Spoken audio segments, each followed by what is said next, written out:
स्वागत है HW news में। और आज बजट पेश होने वाला है और इस बजट को लेकर ये हमारी खास पेशकश है और इसमें हमारे साथ लगातार एक्सपर्ट्स जुड़ते जाएंगे और आपको बताएंगे कि इस बजट में क्या होने वाला है, लोगों की क्या उम्मीदें हैं, इस पर भी हम सवालों का जवाब देंगे और साथ ही साथ जानने की कोशिश करेंगे कि बजट के कितने मायने हैं और लोगों ने जो उम्मीद लगाई है, क्या उस उम्मीद पर ये बजट खरा उतरेगा। हमारे साथ इस पूरे चैट में बात करने के लिए मौजूद हैं हमारे बिजनेस एडिटर अखिलेश भार्गव जी। इसके अलावा और भी गेस्ट हमारे साथ इस शो के दौरान जुड़ते जाएंगे। तो सबसे पहले अखिलेश जी से मैं जानना चाहूंगा, सर ये जो बजट है, आपको क्या लगता है कि कोरोना काल में ये दूसरा बजट आ रहा है और इस बजट से कितनी उम्मीदें हैं, क्या राहत मिलेगी लोगों को? सोनू, पहले अपन उम्मीदों की बात करें। पिछले 2 साल में जो बड़े कारोबार हैं, जो बड़े कॉर्पोरेट्स हैं, उनके अलावा बाकी जितना भी सेगमेंट है हमारी इकोनॉमी का, भले एमएसएमई सेक्टर हो, जो छोटे व्यवसाय हो या जो इंडिविजुअल हाउस होल्ड हो, इन सब लोगों की जो आर्थिक सिचुएशन है वो अच्छी नहीं हुई है। It has gone down. तो बजट से तो उम्मीद सबकी है। सब लोगों को प्रॉब्लम आ रही है आज, बेरोजगार की, महंगाई की। एमएसएमई सेक्टर काफी स्ट्रगल कर रहा है और अगर किसी को उम्मीद है कि इसमें से उनको कोई सोल्यूशन मिलेगा तो वो सरकार पर ही है। तो उम्मीद तो सबकी है। जो आपका वेतन वाला सैलरीड वर्ग है उनको बड़ी उम्मीद है, क्योंकि महंगाई के कारण रियल इनकम जो है वो कम हो गई है। लोगों को ये उम्मीद है कि स्टैंडर्ड डिडक्शन कम से कम बढ़ा दो। एक दूसरे वर्ग को ये उम्मीद है स्टैंडर्ड डिडक्शन के अलावा जो मिनिमम टैक्सेबल इनकम है, जिसका आज बैरियर 2.5 लाख का है, उसको बढ़ाया जाए, क्योंकि उसको बढ़ाए भी 2014 के बाद उन्होंने बढ़ाया ही नहीं है। तो उम्मीदें तो across the economy, across the society सबकी लगी हुई हैं। इन उम्मीदों को क्या सरकार उनके हिसाब से फुलफिल कर पाएगी, ये सवाल उठता है। मेरे हिसाब से सरकार की जो आर्थिक पोजीशन है, फाइनेंशियल पोजीशन है, पिछले साल से कहीं ज्यादा बेहतर है। जो फिस्कल डेफिसिट है वो काफी कंट्रोल में है। इस साल जो टैक्स कलेक्शन है वो करीब 40% बढ़े हैं। सरकार के पास पिछले साल के कंपैरिजन में पैसे की कमी नहीं है और उम्मीद तो यही रहेगी कि ये जो हमारे अभी इकोनॉमी के जो मेन इश्यूज हैं, जो मैं कहूंगा इन्फ्लेशन, अनएम्प्लॉयमेंट, एमएसएमई सेक्टर की जो दिक्कतें हैं, जो काफी प्रॉब्लम में हैं, उनके लिए तो उम्मीद रहेगी कि सरकार कुछ करे, नहीं तो इनकी जो सिचुएशन है और बिगड़ती जाएगी। सर एक चीज इस बजट में जो खास तौर पर सामने आ रही है वो एनपीए का जो मामला है उसका। बैड बैंक जो है वो कल से काम करना शुरू हो चुकी है। तो सर आप जरा हमारे ऑडियंस को समझाइए कि ये बैड बैंक आखिर है क्या, किस तरह से ये काम करेगी और बैंकों को कितना फायदा होगा इसका। सुनो, बैड बैंक का जो ऑब्जेक्टिव था वो ये था कि जो बैंकों में बैड लोन्स हैं, एनपीएज हैं, जो नुकसानदेह लोन्स हैं बैंकों की, उन सबको एक दूसरी कंपनी में ट्रांसफर कर दिया जाए और उस कंपनी का काम ये रहेगा कि जो भी लोन्स हैं जहां पे डिफॉल्ट हुआ है उनकी रिकवरी वो करेगी। तो सरकार ने एनएआरसीएल बनाया है, national asset recovery construction limited, और एक दूसरी कंपनी बनाई है जो कि है आईडीआरसीएल। और एनएआरसीएल को सरकार ने करीब 50,000 करोड़ के जो एनपीए अकाउंट्स हैं बैंकों से ट्रांसफर कर दिए हैं। ये सारे पब्लिक सेक्टर बैंक से ही गए हैं। आईडीआरसीएल का काम ये है कि उसको उन लोन्स के सामने जो भी रिकवरी हो सकती है वो करेगी। सुनो, ये जो नेशनल एसेट रिकंस्ट्रक्शन कंपनी का जो ये फॉर्मूला या जो नया सोल्यूशन सरकार कह रही है, इसमें कोई नई बात नहीं है। इसके पहले भी एक, सबसे पहले आरसेल करके एआरसी बनी थी, एसेट रिकंस्ट्रक्शन कंपनी, जिसमें main share holder state bank of India हुआ करता था और बाकी बैंक भी उसमें शेयर होल्डर्स थे। तब भी यही था, तब का भी फॉर्मूला यही था कि जितने भी एनपीए अकाउंट्स हैं इस कंपनी को ट्रांसफर कर दो, ये कंपनी बैंकों को रिकवर कर करके पैसा देगी। एनएआरसी का भी जो पूरा स्ट्रक्चर है यही है। एनएआरसीएल ये करने वाली है कि जो भी बैंकों से उनको लोन्स आए हैं उसमें जो भी एसेट्स हैं उसकी जो रियलाइजेबल वैल्यू है उसका 15% वो डाउन पेमेंट बैंक को देने वाली है बाकी 85% जब भी रिकवर होगा हम तभी देंगे। आरसेल का भी यही फॉर्मूला हुआ करता था। तो मुझे नहीं लगता है कि एनएआरसीएल बना के सरकार ने कोई एनपीए के मुद्दे के लिए कोई बहुत बड़ा सोल्यूशन दे दिया है। जैसी सिचुएशन थी वैसे ही रहने वाली है, बल्कि ये जो 2 साल के कोरोना के कारण लोगों की जो इनकम कम हुई है, डिफॉल्ट्स काफी बढ़ गए हैं, एमएसएमई सेक्टर के डिफॉल्ट बढ़े हैं, और जो हाउस होल्ड सेक्टर है, इंडिविजुअल्स हैं, उसके डिफॉल्ट्स काफी बढ़े हैं। रिजर्व बैंक खुद कह रही है कि हालांकि अभी एनपी अकाउंट्स काफी निम्न स्तर पे आए हैं, 6.9% पे है, लेकिन रिजर्व बैंक का एस्टिमेट है कि शायद इस साल नवंबर तक ये ऑलमोस्ट दुगना हो सकता है। तो एनपीएस का ये जो NARCL national asset reconstruction company है, इससे कोई निवारण नहीं होने वाला है। ये तो एक जो पुराना फॉर्मूला है वो वापस लेके आ गए। सर ये जो फिर एनपीए की ये जो सिचुएशन है जो लगातार बढ़ती जा रही है, तो इस एनपीए की सिचुएशन से निपटा कैसा जाएगा? कुछ ना कुछ नया लाने की बात कही जा रही है, लेकिन आप जिस तरह से बता रहे हैं कि वो वर्केबल नहीं है, उससे कुछ ज्यादा फायदा नहीं होगा। देखो सोनू, एनपीए में 2 प्रकार के एनपीए होते हैं। एक तो जो विलफुल डिफॉल्टर होता है, जानबूझ के डिफॉल्ट किया है और पैसा लेके भागने की कोशिश की है। वो तो जो विलफुल डिफॉल्टर्स हैं उनको तो आप क्रिमिनल मान के चाहिए। उन डिफॉल्टर्स से तो आपको अपनी क्रिमिनल एजेंसी जो सीबीआई वगैरह है उनके दौरान ही उनको प्रोसिक्यूट करना पड़ेगा और उन्हीं के थ्रू रिकवरी हो पाएगी। ये तो विलफुल डिफॉल्टर्स हैं जिन्होंने एक फ्रॉड किया है। लेकिन एक दूसरा वर्ग है जो कि नॉन विलफुल डिफॉल्टर है, जहां कई जेन्युइन कारणों से एनपी अकाउंट क्रिएट हो गए हैं, जहां कंपनी जेन्युइनली बर्बाद हुई है या उनके प्रमोटर बेचारे जेन्युइनली बैंकरप्ट हुए हैं बिजनेस लॉसेस के कारण। उनके लिए तो सरकार को यह देखना पड़ेगा कि अगर वो बिजनेसेस वायबल थे तो उनको एडिशनल फाइनेंशियल सपोर्ट देनी ही पड़ेगी, और जहां लगता है कि नहीं वो बिजनेस चल ही नहीं सकते थे उनका तो राइट ऑफ करना पड़ेगा। सरकार के पास बाकी कोई उपाय बचेगा ही नहीं। तो दो स्थितियां हैं, एक तो विलफुल डिफॉल्टर की जहां पे सरकार को सीबीआई वगैरह के थ्रू ही रिकवरी करवानी पड़ेगी, और जो नॉन विलफुल हैं उनमें उनको फिर सिलेक्टिवली देखना पड़ेगा।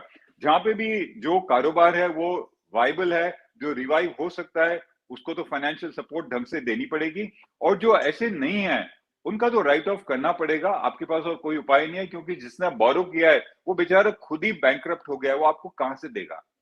जी सर, महंगाई भी एक बहुत बड़ा मुद्दा रहा है। इस पिछले साल के दौरान महंगाई भी काफी बड़ी है, फिर चाहे वो खुदरा महंगाई हो या फिर बाकी महंगाई हो, लगातार चीजें महंगी होती जा रही है। तो इस बजट में क्या महंगाई को लेकर आपको लगता है सरकार कुछ ठोस कदम उठा सकती है? क्योंकि उम्मीदें लोगों को बहुत ज्यादा है इस बजट से, क्योंकि ऐसे दौर में ये बजट आ रहा है जब देश कोरोना वायरस की तीसरी लहर में है। हालांकि तीसरी लहर अब उतनी इम्पैक्टफुल नजर नहीं आ रही है, लेकिन लोगों को ये उम्मीद है कि सरकार की तरफ से किसी तरह से अगर राहत मिलती है तो वो अपने बिजनेस में, अपनी बाकी की चीजों में वो है अच्छा कर सकते हैं। तो सरकार क्या लगता है इस बार लोगों की उम्मीदों पर खरी उतरेगी महंगाई को लेकर? सुनो, महंगाई जो है आज एक विश्व भर का प्रॉब्लम है। भारत में ही नहीं, सब बड़ी इकोनॉमीज में महंगाई काफी बढ़ गई है। तो ये बात तो हमें पहले ध्यान में रखनी होगी कि महंगाई is not only in India, ये वर्ल्ड वाइड प्रॉब्लम है। इवन अमेरिका जैसी कंट्री में 1982 के बाद अभी सबसे हाईएस्ट महंगाई देखी जा रही है, इन्फ्लेशन है शॉट अप। तो ये तो एक ग्लोबल प्रॉब्लम है।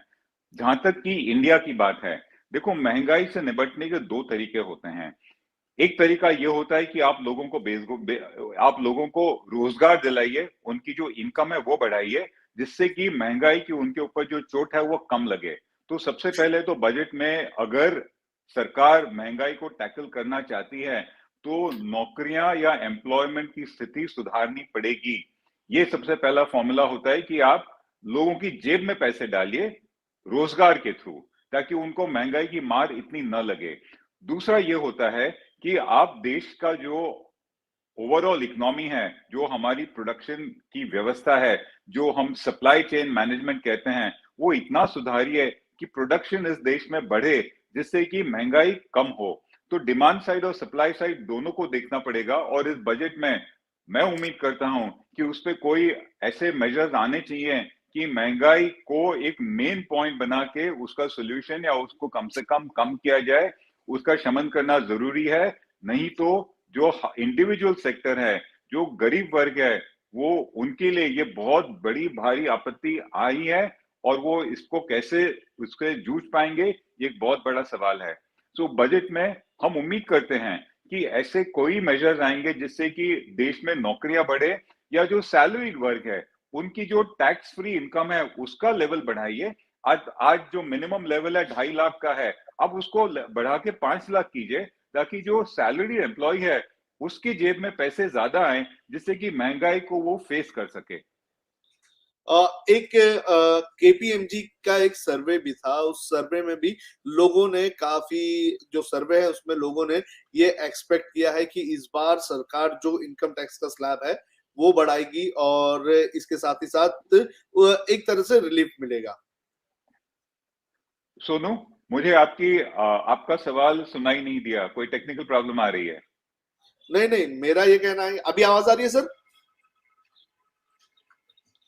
मेरी आवाज आ रही है सर आपको? नहीं। Prathamesh,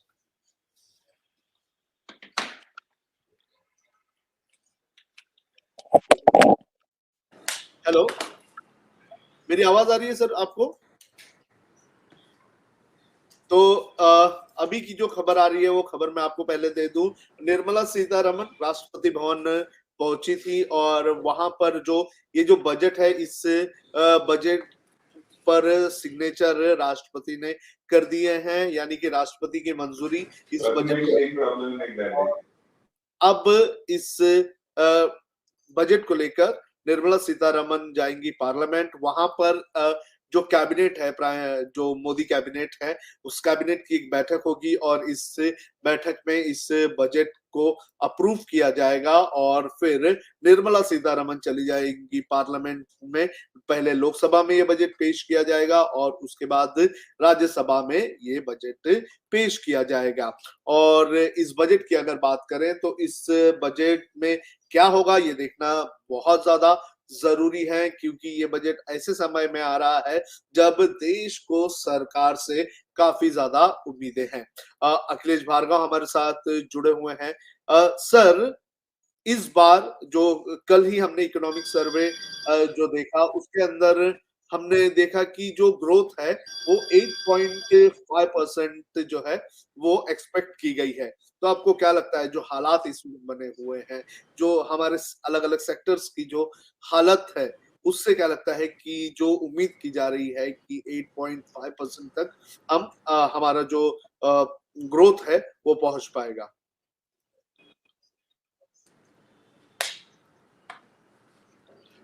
Sonu, can you hear me? Yes sir. Okay. Sonu, ये जो आपने पूछा ग्रोथ के बारे में, अगले वित्त वर्ष का अनुमान है कि हमारी जो ग्रोथ रेट है वो 8 से 8.5% के बीच होगी। ये तो उन्होंने लिख दिया कि 8 से 8.5% के बीच होगी, लेकिन इसके जो कंडीशंस हैं वो भी सुन लो। सरकार ये उम्मीद कर रही है कि 8 से 8.5% की ग्रोथ तब आएगी अगर इंटरनेशनल ऑयल प्राइसेस जो हैं वो करीब 70 से $75 पर बैरल चलेंगे। ये बता दूं कि आज के दिन जो इंटरनेशनल ऑयल प्राइस है वो $90 पे चल रहा है। तो सबसे पहला अजम्पशन ये है कि इंटरनेशनल ऑयल प्राइसेस 70-75 पे एवरेज रहेंगे। ये एक बड़ा क्वेश्चन है कि रहेंगे या न रहेंगे, और अगर 70-75 पे न रहे तो ये जो 8 से 8.5 की उम्मीद है उसमें आ जाएगी। दूसरा उनका जो अजम्पशन है वो ये है कि मॉनसून नॉर्मल रहेगा। वो देखने की बात है कि रहेगा या नहीं, वो तो जो प्रकृति है वही जाने। तीसरा इनका जो अजम्पशन है कि इंटरनेशनल मार्केट्स में जो एक्सेस लिक्विडिटी है, वो जितने भी सेंट्रल बैंक्स हैं वर्ल्ड वाइड, वो उसको धीमे धीमे विड्रॉ करेंगे, एक साथ झटके से नहीं करेंगे, क्योंकि अगर एक साथ ही विड्रॉ करेंगे तो पूरी दुनिया की अर्थव्यवस्था में दिक्कत आएगी। और फाइनल अजम्पशन उनका यह है कि जो ग्लोबल सप्लाई चेन्स हैं जो आज के दिन टूटी पड़ी हैं, उनमें सुधार आएगा, जिससे कि सप्लाई ऑफ कमोडिटीज ठीक चलेगी। तो 8 8.5 का जो अजम्पशन है वो काफी सारे फैक्टर्स पे बेस्ड है, और अगर उनमें जरा भी वेरिएशन आएगा तो ये 8 to 8.5% नहीं होने वाला है।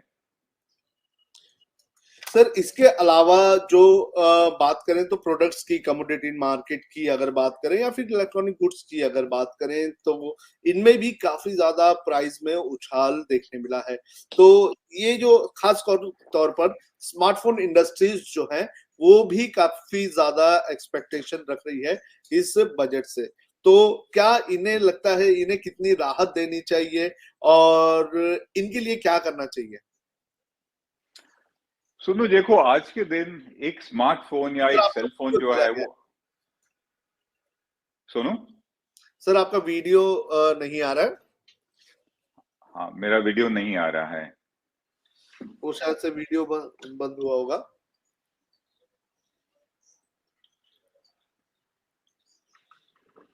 सुनो, can you see me? Yes sir. Okay. Yes sir.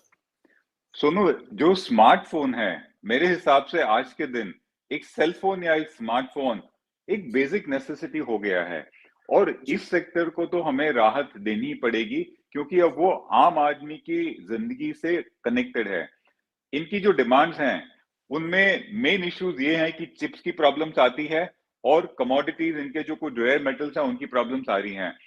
उसका मैं समझता हूं कि जो निवारण है सरकार के हाथ में कंप्लीटली नहीं है, क्योंकि ये तो ग्लोबल सप्लाई चेन से ही जुड़ा हुआ है। सरकार इसमें क्या कर पाएगी? मेरे हिसाब से मैक्सिमम इंपोर्ट ड्यूटी में कुछ राहत दे पाएगी। बाकी मुझे नहीं लगता है कि सरकार बजट में इस मामले में कुछ कर पाएगी। सर इसके अलावा लोन्स एक बहुत बड़ा मुद्दा रहा है। आज भी लोन लेने के लिए अगर लोग जाते हैं तो लोगों को काफी दिक्कतों का सामना करना पड़ता है। एक तो कोरोना काल में, ये जो पिछले 2 साल बीते हुए हैं, इससे कई सारे लोगों का किसी का नहीं चाहकर भी जो लोन है वो डिफॉल्ट हुआ है। तो उससे उनके क्रेडिट स्कोर पर असर पड़ा है। तो ऐसे में कई सारे बैंक जो है वो उनको लोन नहीं दे रही है, ना फिर किसी तरह की रियायत दे रही है। तो लोन अगर सरकार पैसा मार्केट में नहीं डालेगी, लोगों को लोन नहीं दिया जाएगा, तो फिर मार्केट में पैसा आएगा कैसे? आज जो हालात हैं उसको देखते हुए लोग ये सोचते हैं कि यार चलो सरकार बैंकों से लोन ही ना लिया जाए क्योंकि बैंक्स इतना हैरास करते हैं। तो ये लोन की प्रक्रिया को क्या अगर सिंपल किया जाए तो मार्केट में अच्छा खासा पैसा आ सकता है, लोगों की तकलीफ दूर हो सकती है और इकोनॉमी जो इस वक्त एक तरह से लड़खड़ा रही है उसे एक बार फिर से चलाया जा सकता है ठीक से। सोनू देखो, जो लोन्स का मामला है, बैंकों से लोन मिलना, हाँ सही बात है, इतना आसान नहीं है। सरकार अपनी तरफ से ये कोशिश करती रहती है। जैसे पिछले साल ECLGS स्कीम आई थी, emergency credit loan guarantee scheme, या पिछले साल इन्होंने मोरेटोरियम दिया था। ये सब इसलिए दिया था कि भाई अगर आपको लोन नहीं मिल रहा है तो कम से कम रीपेमेंट पे आपको कोई रियायत या रिलीफ दी जाए। लेकिन जब तक सरकार बैंकों के साथ कोई सही फॉर्मूला या सही स्कीम नहीं बनाएगी, और वो लोन मेला जैसी स्कीम नहीं होनी चाहिए, एक ऐसी स्कीम होनी चाहिए जिसमें जो स्मॉल बोरोवर है वो ऑटोमेटिकली लोन के लिए एलिजिबल हो, और वो जो पैसा ले रहा है वो सही काम पे लगाया जाए। अगर ये दोनों चीजों के लिए सरकार एक रिफॉर्म लेके आती है तो मैं आपकी बात से सहमत हूं। जो लोन है, स्पेशली जो स्मॉल सेक्टर है, उनको देना जरूरी है। आज उनकी लिक्विडिटी कम हो गई है, खत्म सी हो गई है, और जब तक उन्हें एडिशनल फंड्स नहीं मिलेंगे उनका रिवाइवल नहीं होगा। सर ये अगर एग्रीकल्चर सेक्टर की बात करें तो एग्रीकल्चर सेक्टर में पिछले 2 साल में हमने 1 साल में काफी ज्यादा हलचल देखी। फार्म लॉज लाए गए, फिर उसको लेकर एक बड़ा आंदोलन हुआ, लगभग 1 साल तक आंदोलन चला और अब वो फार्म लॉज वापस ले लिए गए हैं। तो एग्रीकल्चर सेक्टर को क्या लगता है कि पिछले 1 साल में कुछ अच्छा खासा फायदा हुआ है और क्या इस बजट में अब कुछ नए प्रावधान किए जाएंगे या फिर ये जो बजट है इसमें वो जो फार्म लॉज है उनसे रिलेटेड कुछ ऐसा नया कुछ किया जाएगा जिससे फार्मर्स खुश हो? सुनो देखो, फार्म लॉज जो हैं वो तो एक एक राजनीतिक या पॉलिटिकल मुद्दा बना हुआ है। मुझे नहीं लगता है बजट में फार्म लॉज के हिसाब से कोई बड़ा इशू आएगा। उम्मीद यह आ रही है कि जो रूरल सेक्टर है उसके लिए कुछ ना कुछ रिलीफ मेजर्स आएंगे, रिफॉर्म आएंगे। और वो इसलिए कि इलेक्शन आ रहे हैं, इलेक्शन अभी कई स्टेट्स में, राज्यों में होने वाले हैं, और उनको ध्यान में रखते हुए और भी ज्यादा एक सरकार के लिए पॉलिटिकल कंपल्शन हो गया कि रूरल सेक्टर के लिए कोई रिलीफ मेजर और लिए जाएं। फार्म सेक्टर या फार्मर्स के लिए कोई नया कानून या कोई नया रेगुलेशन आने की मुझे नहीं लगता है कोई गुंजाइश है। अभी तो सरकार ने कुछ लॉज रद्द किए थे, तो वापस लेके आएंगे मुझे नहीं लग रहा है।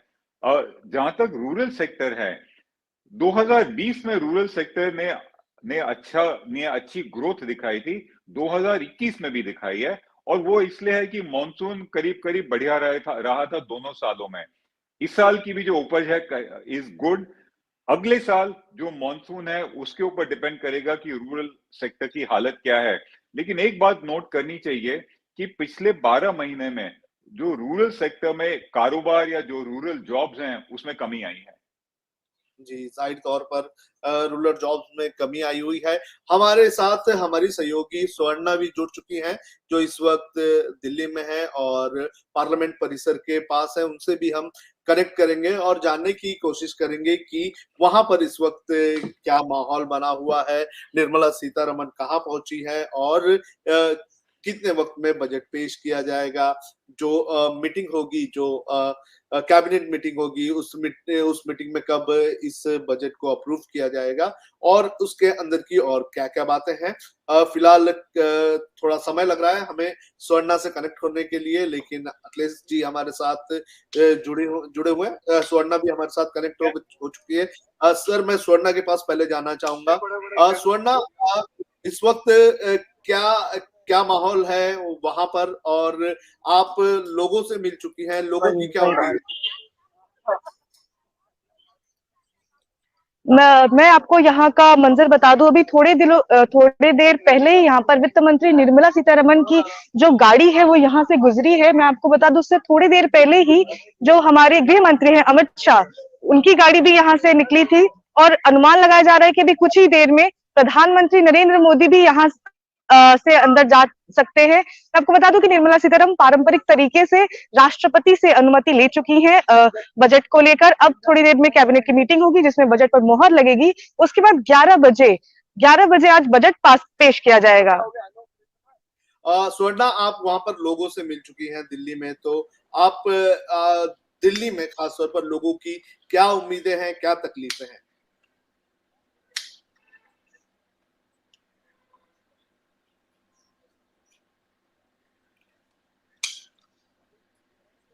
स्वर्णा, मेरी आवाज आ रही है आपको?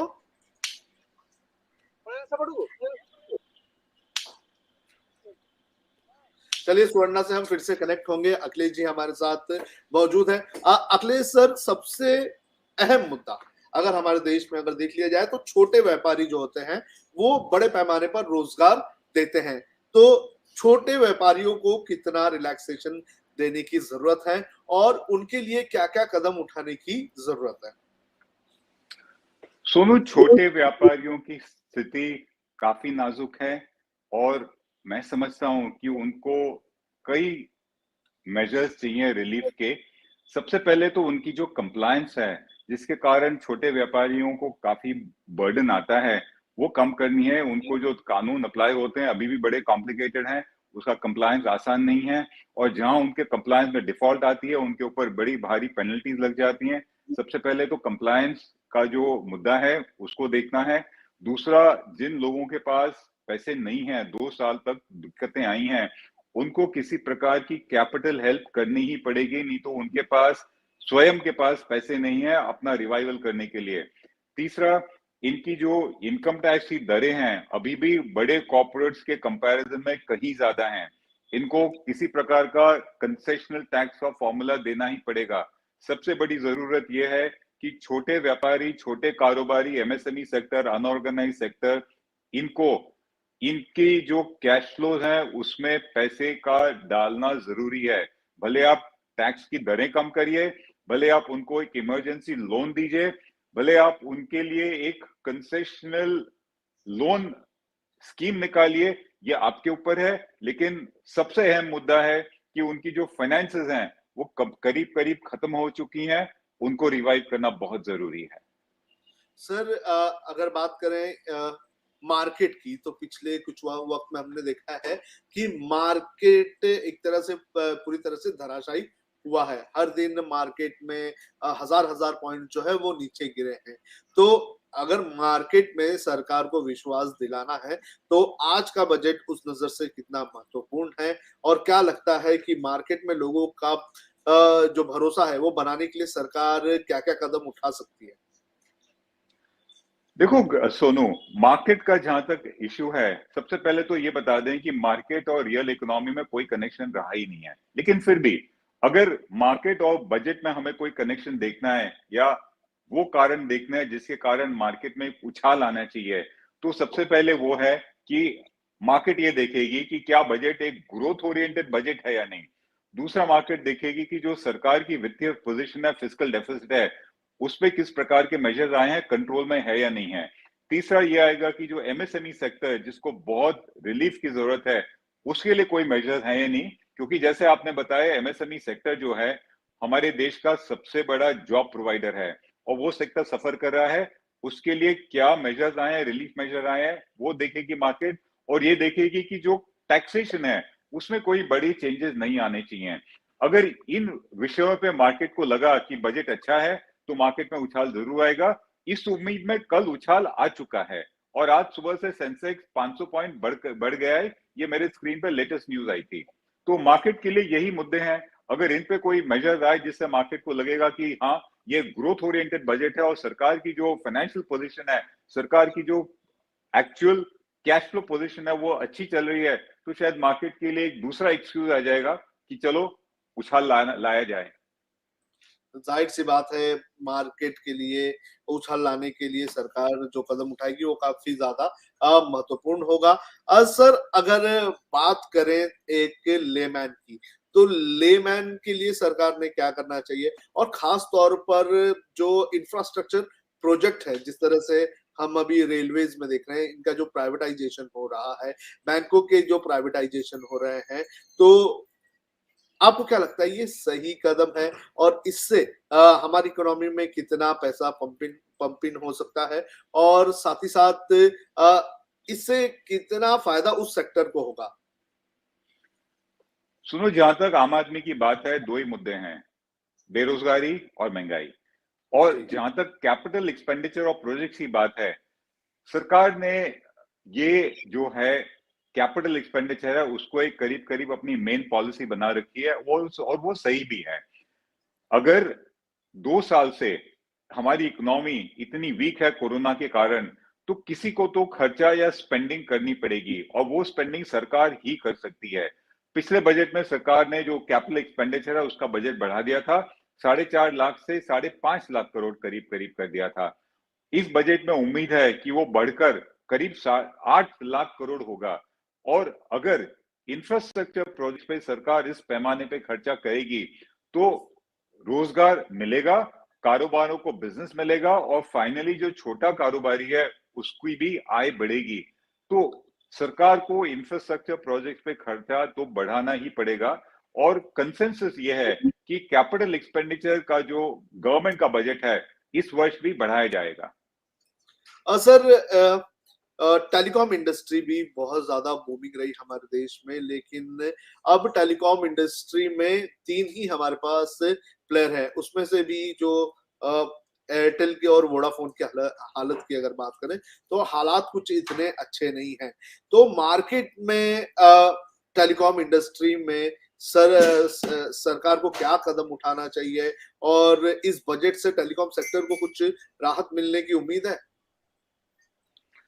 देखो सोनू, टेलीकॉम भी एक इंफ्रास्ट्रक्चर सेगमेंट में ही आता है और उम्मीद सिर्फ इतनी है कि टेलीकॉम को इंफ्रास्ट्रक्चर सेगमेंट के हिसाब से किसी प्रकार के टैक्स कंसेशन या इंपोर्ट ड्यूटी कंसेशन दिए जाए, क्योंकि इस सेक्टर को भी सपोर्ट की जरूरत है। मुझे ये उम्मीद नहीं है कि स्पेक्ट्रम फीस वगैरह में रियायत आएगी, क्योंकि वो ऑलरेडी सरकार कर चुकी है। लेकिन इंपोर्ट ड्यूटी की राहत या सेक्टर को एक इंफ्रास्ट्रक्चर सेक्टर की एलिजिबिलिटी के हिसाब से टैक्स कंसेशन दिए जाएं, उम्मीद ये है। आप मुझसे पूछे तो मुझे नहीं लगता है कि ये उम्मीदों पे सरकार उनको कोई सोल्यूशन दे पाएगी। जाहिर सी बात है, काफी उम्मीदें हैं, लेकिन जिस तरह से आप कह रहे हैं कि सरकार दे पाएगी। हमारे साथ इस वक्त कुमार जैन जी जुड़ चुके हैं, जो सरफा बाजार में है और स्पोक्स पर्सन है ऑल इंडिया ज्वेलर्स एसोसिएशन के। कुमार जी, एसडब्ल्यू न्यूज में आपका स्वागत है। सर, आप लोगों के, आपके सेक्टर की और सराफा व्यापारियों की क्या उम्मीदें हैं इस बजट से? जहाँ तक जेम एंड ज्वेलरी इंडस्ट्री का सवाल है, कई चीज़ें हैं। हम हर कोई इंडस्ट्री वाला कोई पैकेज मांगता है, तो हम सरकार से पैकेज नहीं मांगते। हमारे इधर जो हमारी इंडस्ट्री से जुड़े हुए हैं, आज इंपोर्ट की बात करें तो सोना 1154 टन सोना इंपोर्ट हुआ है। मतलब करीबन लाखों के रुपए के कैलकुलेट करें तो इतना बड़ा अमाउंट जाता है कि वैसे इस इंडस्ट्री से कोई इंडस्ट्री जो है इतना सारा इंपोर्ट नहीं करती है। हाँ, मैं 1 मिनट में वापस बैक होता हूँ सर आपसे। 1 minute, I will be back again. Sonu ji, I will be back. Kishore, ठीक है, चलेगा। स्वर्णा हमारे साथ जुड़ी हुई है, स्वर्णा से हम बात कर लेते हैं जब तक। स्वर्णा, प्रधानमंत्री मोदी भी वहां पर पहुंच चुके हैं और क्या कैबिनेट की बैठक शुरू हो गई है?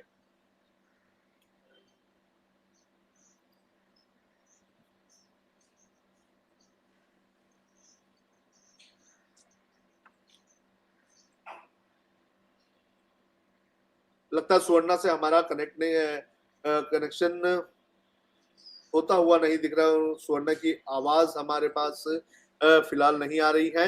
मैं आपको अपडेट दे दूं कि प्रधानमंत्री नरेंद्र मोदी भी पहुंच चुके हैं और थोड़ी देर में पार्लियामेंट में कैबिनेट की बैठक होगी और निर्मला सीतारमन अपना जो बजट है वो प्रस्ताव रखेगी और कैबिनेट में जाहिर सी बात है कि कैबिनेट में इसे पास किया जाएगा। तो थोड़ी ही देर में ये सारी चीजें हो जाएगी और फिर निर्मला सीतारमन बजट जो है वो पेश करेगी। सर, मैं आपसे ये सवाल पूछ रहा था कि जो डिसइन्वेस्टमेंट चल रहा है इस वक्त, इस डिसइन्वेस्टमेंट से सरकार को क्या लगता है कि ज्यादा फायदा होगा? कितना सही ये कदम है? अभी हमने देखा कि एयर इंडिया जो है वो टाटा के पास चली गई है, लेकिन LIC है, इनके भी स्टेक्स बेचने की बात सरकार कर रही है। तो इस डिसइन्वेस्टमेंट से क्या लगता है कि सरकारी खजाना में अच्छा आएगा और डिसइन्वेस्टमेंट के बाद चीजें सही से चल पाएगी? सुनो, सरकार के पास चॉइस ही नहीं है। डिसइन्वेस्टमेंट, प्राइवेटाइजेशन करना जरूरी है। स्पेशली वो कंपनीज, पब्लिक सेक्टर अंडरटेकिंग जो लॉस मेकिंग है, उनको तो सरकार को प्राइवेटाइज कर ही देना चाहिए, बेच ही देना चाहिए। इसी कारण फाइनली एयर इंडिया का सेल हो गया। जहां तक डिसइन्वेस्टमेंट का इशू है, पिछले 3 बजट में स्पेशली या उससे ज्यादा मोदी गवर्नमेंट के कंप्लीट टेन्योर में हर साल डिसइन्वेस्टमेंट का एक बड़ा बजट उन्होंने फिक्स किया है, लेकिन हर साल वो इसको अचीव नहीं कर पाए हैं। इस वित्त वर्ष में भी यही प्रॉब्लम आई है। सरकार ने करीब 2,10,000 करोड़ का टारगेट किया था डिसइन्वेस्टमेंट का, वो नहीं हो पाया है। उसमें 2 मेन डिसइन्वेस्टमेंट टारगेट थे, एक तो BPCL, दूसरा LIC। BPCL अभी कह रहे हैं कि इस वित्त वर्ष में नहीं बिकने वाला है। LIC का IPO कब आएगा देखते हैं। हालांकि सरकार कह रही है कि 31 मार्च के पहले आ जाएगा, लेकिन उसके बाद भी जो 2,10,000 करोड़ का टारगेट है वो मीट नहीं होने वाला है। सरकार को इस विषय पे गहरी सोच करनी पड़ेगी कि किस प्रकार से डिसइन्वेस्टमेंट टारगेट अचीव किए जाएं। ये एक बहुत जरूरी बात है। तो जाहिर सी बात है, देखते हैं कि सरकार कितने कदम उठाएगी और कितना इससे फायदा होगा। कुमार जैन हमारे साथ फिर से जुड़ चुके हैं।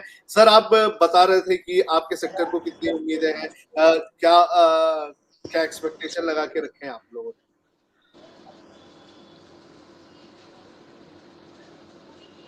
कुमार सर, मुझे आपकी आवाज नहीं आ रही है सर। क्या एक्सपेक्टेशन है आपकी? हाँ, बिल्कुल, बहुत सारी बातें हो चुकी है। जेम एंड ज्वेलरी इंडस्ट्री जो है एक बड़ी इंडस्ट्री है। करीबन लाखों करोड़ों रुपए का सोना इंपोर्ट होता है। गत वर्षों में लास्ट 800 साढ़े 800 टन सोना इंपोर्ट हुआ था। अब की बार रिकॉर्ड बट 1154 टन सोना इंपोर्ट हुआ है। तो कहीं ना कहीं जाके इस इंडस्ट्री में, हिंदुस्तान में जो 150 करोड़ लोग हैं, उनका सोने की और बहुत ज्यादा खिंचाव है।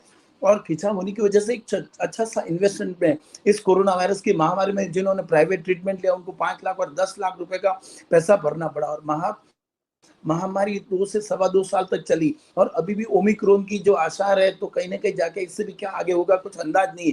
तो अगर इस इंडस्ट्री को सरकार रियायत देती है, रियायत के लिए इंपोर्ट ड्यूटी घटाई जाए, जीएसटी घटाई जाए। जीएसटी की बात करते हैं हम अपना, तो जीएसटी जो था 1.25 पैसा वैट के रूप में था, आज 3% हो गया। तो लोग डरते हैं कि भाई हम जीएसटी इतना सोने में, आज 50,000 का भाव होने से इतनी सारी जीएसटी क्यों भरे। तो कहीं ना कहीं जाके अगर सरकार इसमें रियायत करती है, जीएसटी में, इंपोर्ट ड्यूटी में, टीडीएस टैक्स में, टीसीएस टैक्स में, तो ये इंडस्ट्री उभरेगी। और इसके उभरने से 2 करोड़ लोग पूरे हिंदुस्तान में इसमें जुड़े हुए हैं, कारीगर मिला के, खास करके हमारी दुकान के स्टाफ है, हमारी दुकानें हैं। आज हम लोग दुकानों का रेंट भरते हैं, इलेक्ट्रिसिटी बिल भरते हैं, आखिर सब लाए कहाँ से। तो सरकार कोई एक छोटा सा पैकेज, हम पैकेज नहीं मांगते, पैसा नहीं मांगते, हम हमारे जो ऊपर लगे हुए टैक्सेस हैं, नॉर्मल टैक्सेस हैं, वो टैक्सों को अगर घटाकर कम किया जाए तो इसमें आवक बढ़ेगी।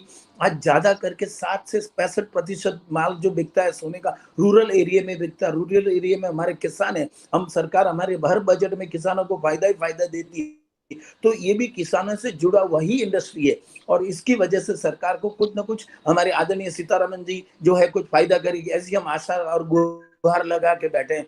गत वर्ष भी इन्होंने जो इंपोर्ट ड्यूटी में 10% जो थी, 12% थी, उसको घटा के 7% किया, लेकिन उसके ऊपर कृषि टैक्स लगा तो वापस वो 10% हो गई है। और अब की बार हमारी मांग है कि जो इंपोर्ट ड्यूटी है 7% से घटा के 4% तक लाई जाए। तो इससे आम पब्लिक को भी फायदा होगा, लोगों का इन्वेस्टमेंट होगा। और जो स्मगल गोल्ड आता है इंटरनेशनल मार्केट में, सोना इंडियन मार्केट से 10,000 रुपए का फर्क है, वो फर्क से लोग इंटरनेशनली जो बायर्स आते हैं, टूरिस्ट आते हैं, वो सोने को हाथ नहीं लगाते हैं। इतनी ज्वेलरी, आर्टिस्ट जो हैंडक्राफ्ट ज्वेलरी है वो पूरे वर्ल्ड में हिंदुस्तान से बिकती है, तो उसकी मांग यहाँ लोकल में भी बढ़ सकती है।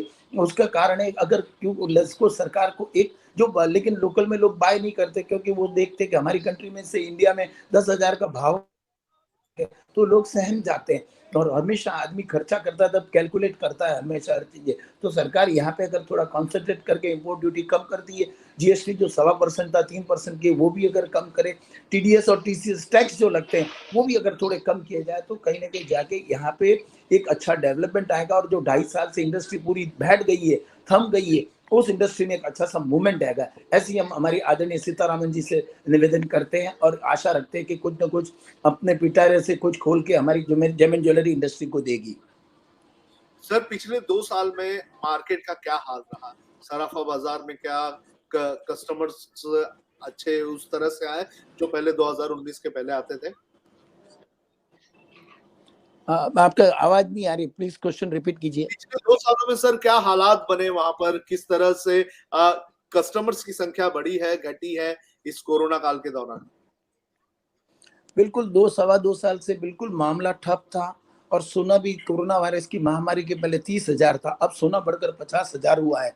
और आने वाले पीरियड में इस बार की बात करें तो 2022 के मिड जुलाई तक में शादियों की भरमार है। लास्ट एक शादी का मुहूर्त था, पूरे हिंदुस्तान में 1,54,000 शादियां हुई है। और आने वाले पीरियड में भी और भी कई शादियां हैं। तो इसकी वजह से सोने पे जो अब डिमांड आई है, बहुत जबरदस्त डिमांड है। यूजुअली हम देखते हैं कि 800 850 टन सोना इंडिया में इंपोर्ट होता है, उसमें से 500 टन और 300 250 300 टन इंडस्ट्री और लोग यूज इन्वेस्टमेंट करते हैं। अब की बार 1150 टन सोना आया, तो कहीं ना कहीं जाके डिमांड होने की वजह से ही सोने में इतनी अच्छी मांग आई है। और सरकार कैसे न via GST, via import duty, via taxes से अगर सपोर्ट करेगी तो इस इंडस्ट्री को उभरने को ज्यादा समय नहीं लगेगा और तुरंत उभर के ऊपर आ सकती है। कुमार जी, इस पूरी बातचीत के लिए, जुड़ने के लिए आपका धन्यवाद। आप लगातार हम उम्मीद करेंगे कि आप हमसे जुड़े रहें। आप जिस तरह से इंसाइट्स देते हैं वो काफी ज्यादा महत्वपूर्ण होते हैं, खासतौर पर सराफा बाजार के लिए। हमारी संवाददाता स्वर्णा भी हमारे साथ जुड़ी हुई है। स्वर्णा से बात करते हैं कि इस वक्त दिल्ली में क्या हालात है। मध्यम वर्गीय लोग हैं तो वो हेल्थ इंश्योरेंस कराते हैं, तो हेल्थ इंश्योरेंस कंपनी का भी यही मानना है कि स्वर्णा, आपको मेरी आवाज आ रही है? सर अभी थोड़ी देर पहले ही यहाँ से, हाँ मुझे आपकी आवाज आ रही है सर। जी, क्या उस अभी हेलो, पार्लियामेंट क्या माहौल है? प्रधानमंत्री पहुंच चुके हैं, बैठक होने वाली है कैबिनेट की। जी सर, यहाँ पे अभी थोड़ी देर पहले ही प्रधानमंत्री की गाड़ी यहाँ से गई थी।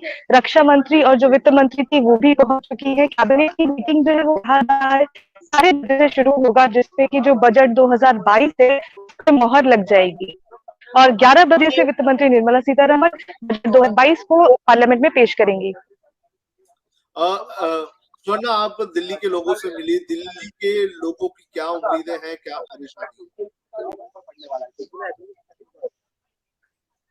देखिए, लोगों से हमने बात की तो लोगों का ये कहना था, जो जिस तरह से कोरोना महामारी का प्रभाव पड़ा है व्यापार पे, तो उनका ये कहना था कि व्यापारियों के लिए इस बजट में कुछ खास की बात करें,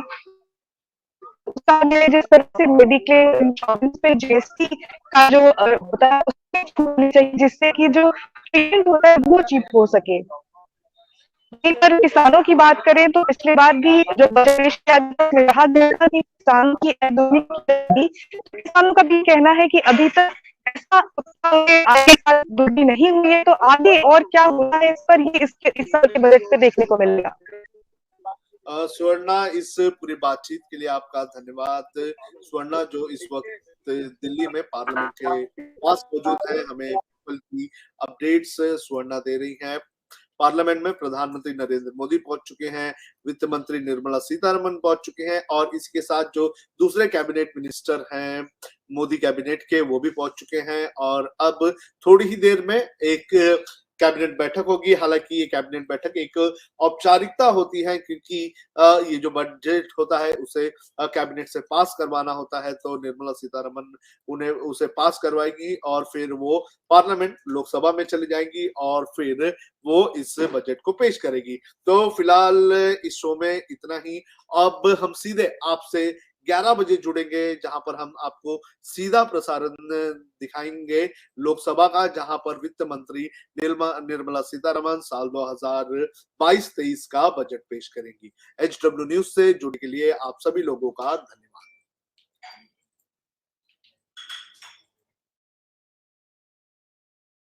संरचना हुई थी, परिकल्पना वो थी, लेकिन आज धीरे धीरे नए आयाम जुड़ते जा रहे हैं, नए लोग जुड़ते जा रहे हैं और अब इस चैनल को स्थायित्व देने के लिए आप सब लोगों से, जो मेरे परिवार के सदस्य हैं, से आग्रह है कि हम एक नई मेंबरशिप स्कीम लॉन्च कर रहे हैं। मेरे अपने रीजंस थे। इस मेंबरशिप स्कीम में 3 कैटेगरीज हैं। एसोसिएट है 199 रुपए के, 199 रुपीज, देन पार्टनर 1199, 1199, 1199 रुपए और फैमिली है उसमें 3999, 3999। आपसे आग्रह है कि अभी तक जिस तरह का प्रेम और सहयोग आपने दिया है और खास करके इस प्रोग्राम में मेंबरशिप लेके आप हमारा उत्साहवर्धन करेंगे, हमें रास्ता भी दिखाएंगे और इस पूरे चैनल को एक नई दिशा की ओर ले चलने में सहायता करेंगे। धन्यवाद।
अगर आपको दी पब्लिक के कार्यक्रम पसंद आते हैं तो इन्हें लाइक करें।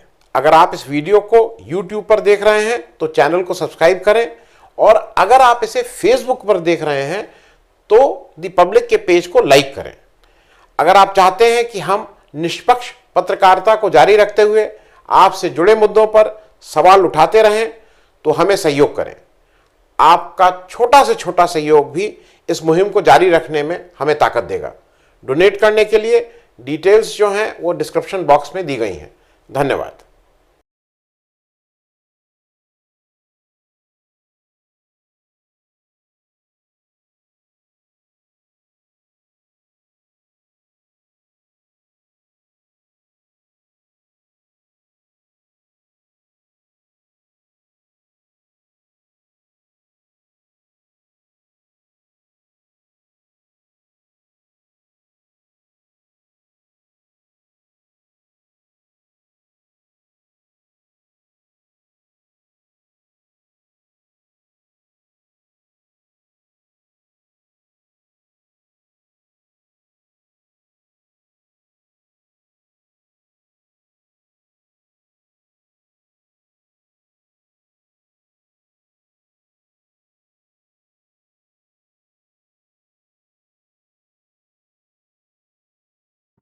पब्लिक में आपका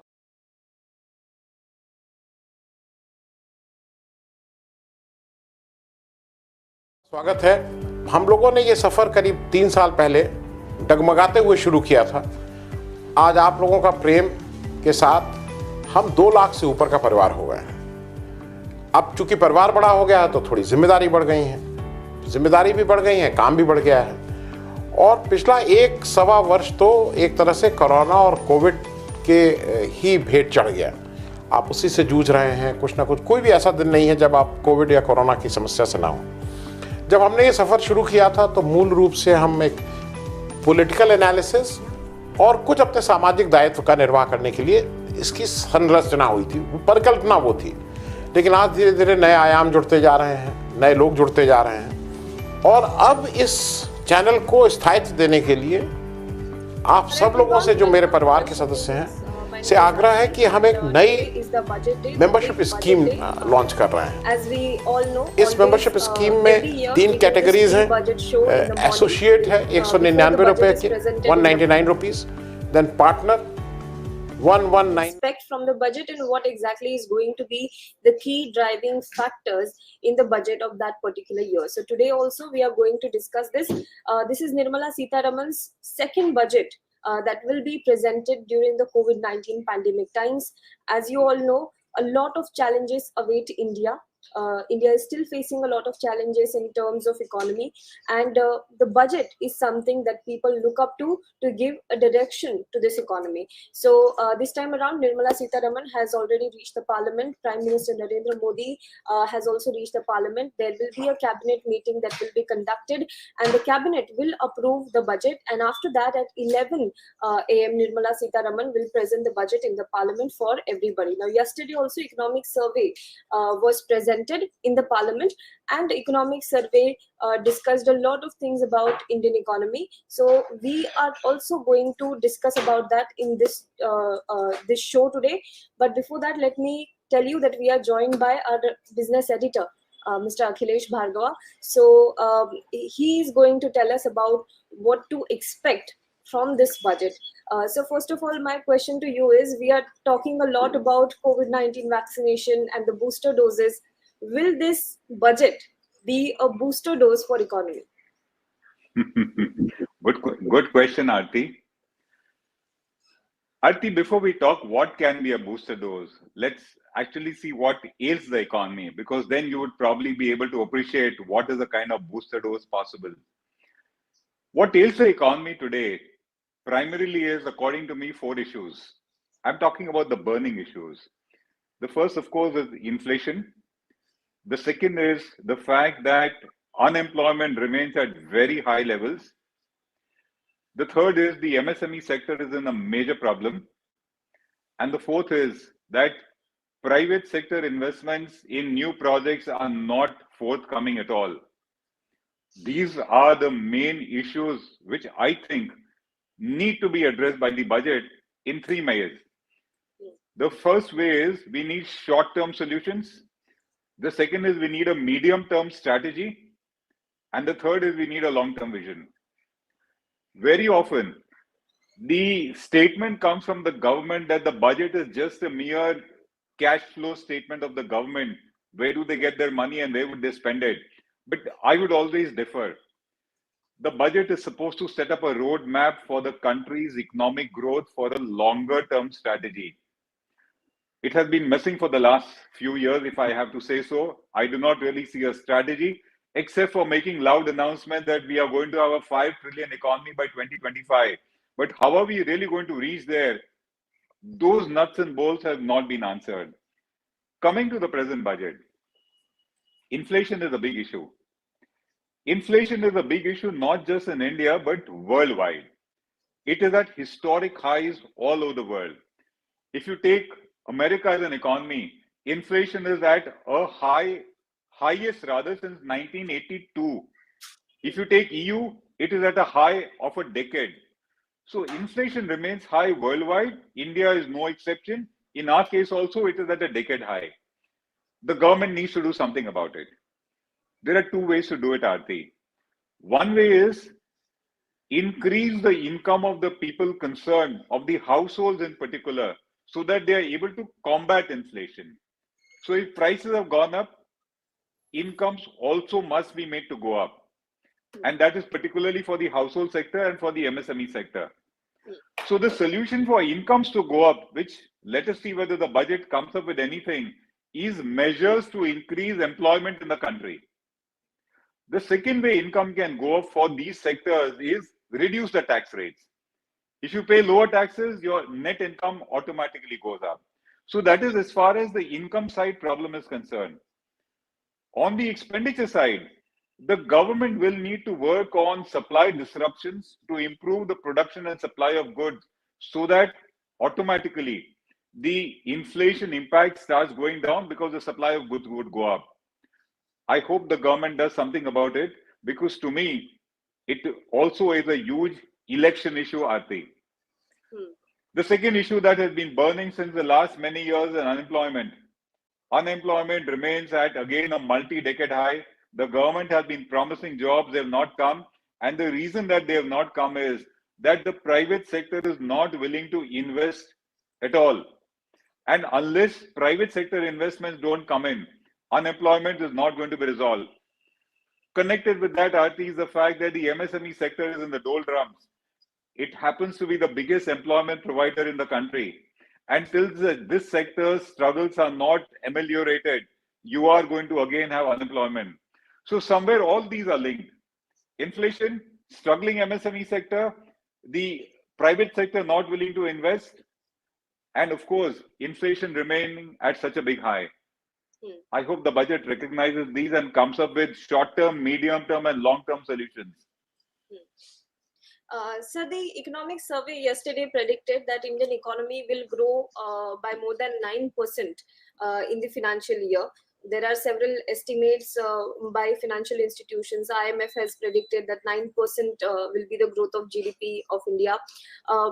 But on the other hand, we also see that even before the COVID pandemic started, Finance Minister had accepted that the Indian economy has gone into slowdown. And the COVID-19 lockdown and the entire COVID-19 situation, the pandemic worsened this. After that, the government has been claiming that there is a V-shaped recovery. Then we have heard about K-shaped recovery. Is there a recovery at all? And if it is, what shape of the recovery is? So here it is, Aarti. First, we talk about the alphabets. K, V, and the new one is W. So the previous chief economic advisor used to always claim that India is facing a V-shaped recovery. It went down and now it is shooting up.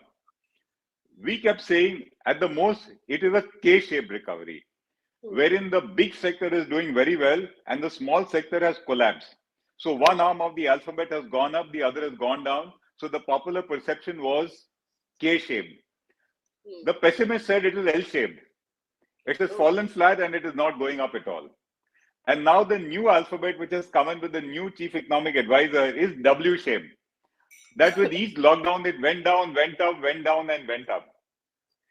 Let's keep the alphabets aside. Let's get on to reality. The reality, Aarti, is that while the government claims that the current fiscal year, which is the year to end on 31st March 22, the GDP growth is expected to be 9.2% as per the economic survey and as per the government. The estimates vary across the board for various other bodies. An institution like Oxford Economics actually says it could be as low as 7.5 to 8%. So what would be the real growth will only be known down the line after the fiscal year ends. That's as far as the current financial year is concerned. For the next financial year, the economic survey is projecting a growth rate between 8 to 8.5%. But please remember that is contingent on a number of factors. What are they? For achieving a 8 to 8.5% growth rate, the economic survey has got a few assumptions. The first is they are assuming that oil prices will remain between $70 to $75 a barrel. Let me point out they are 90 at the moment. So the first assumption is about oil prices remaining at 70 to 75. The second is that monsoon will be normal. let us see what is in store for us. The third assumption is that global supply disruptions will ease out. Let's see what happens to that. And the fourth assumption that they have is that inflation will be combated some way or the other. I think these are all major assumptions, and whether they manage it is a big question mark. So 8 to 8.5% remains an estimate that can vary wildly. Let's see where does it go. With the economic recovery, I think one of the factors that was highlighted in the economic survey was that with the COVID-19 pandemic, onset of the pandemic, we saw improvements in the supply chain side reforms. What do you think about that? I really don't think those improvements were very durable, Aarti. The government likes to claim improvements, but let's be clear. They were just improvements on account of pent-up demand, on account of festival demand. You know, there was an improvement in the month of September. It started tapering off in October. November, it fell down. And then the government had the excuse of Omicron coming in. So if you really want to see a recovery, let us not go on the YOY or the year-on-year comparisons. Let's go on sequential month-to-month comparisons. Sequentially, month-to-month, it has not improved. So I really do not think that the recovery is there. Recovery to me would mean something which is durable, sustainable, which you see quarter to quarter. We have not seen that come. Another claim that was made in the economic survey is that the growth is driven by exports. We have our exports have improved. What is the actual situation in terms of imports and exports? Aarti, the exports have gone up, but the imports have gone up even more. So if we really talk about net exports in that sense, well, it's not such a great situation. The imports going up much more than the exports means that our current account deficit this year has shot up, and that is going to impact the rupee. The rupee is going to weaken. So the exports are looking better, but again, we really can't say that this is getting sustained. And if the exports are going up, but the imports are going up much more, then it's not something to be really proud about. Let us talk about the sectors. Real estate sector is one of the major sectors in India. Now that the recovery is happening as the government claims recovery, the demand for home buyers are demanding more in this situation. What do you think? What should be the provisions for real estate sector in this budget? First of all, there is no sustained recovery coming in the sector. There have been conflicting reports, and they have been different city to city. If Bangalore looks good, Mumbai does not look very good. So it's very city to city variation. It's not an across the board pattern that we are seeing in the sector. According to me, it's been almost a decade of suffering in the real estate sector. It is badly in need of reforms. What it needs by way of relief measures, according to me, Aarti, is some kind of a relief package where they have a tax holiday, or they have some kind of concessional tax rates, or the sector is provided loans, particularly for the affordable housing sector, so that it gets a boost. I think the real estate sector is badly in need of a relief package, provided the government accepts that the sector is in a problem. Also, one thing that people are looking up to is markets. Recently, we saw that the markets fell, Sensex, Nifty fell, and now people are looking up to the budget for the markets to go up. What are your predictions about that? Aarti, first of all, the boom that we see in the Sensex, to me, is completely disconnected from the real economy. The bubble has lasted very long, and I think it's a dangerous bubble. Yesterday, of course, the market went up by almost 800 points, and my screen says that it has gone up by another 800 points today, expecting that the budget will be a growth booster. To me, the budget would be a growth booster and may justify some kind of a further rally, even though I think the market is already overheated, would be provided it is a growth-oriented budget. It is a budget which mends the fiscal deficit of the government, and it is conservative. Disinvestment is looked after. It has been failing year after year, and there are relief measures for the MSME sector. If we see any distinct measures on these four accounts, I would call it a budget because of which the market would go up again. Let's see what it is. All right. Let us also take some questions. We have questions in our comment box. One question that has been asked by one of the users, I cannot pronounce the name, what exactly it is. The question is about the economic recovery. Do you think that our economic recovery is at is better than the pre-pandemic levels? Let's first be clear about how are we looking at the recovery. The recovery that we are trying to measure just now is in terms of the GDP growth rates. If you look at the GDP growth and compare it with last year's, it always looks good because of what we call a low base effect that is there. If you compare it with 2019, you will not see the growth. I mean, if I accept government statistics, then only now we have touched back at the 2019 GDP level. So we are still far away from growth. One important aspect that I remember in last year's budget was discussed. It was a very ambitious target of disinvestment. This year, the major disinvestment that has happened, and it has happened just now, it has concluded just now, is the privatization of Air India. Air India has finally been transferred to Tata Sons. What do you think? Has the government achieved the disinvestment target, or it is yet to achieve it? I think the last few years, the government's disinvestment targets have fallen flat.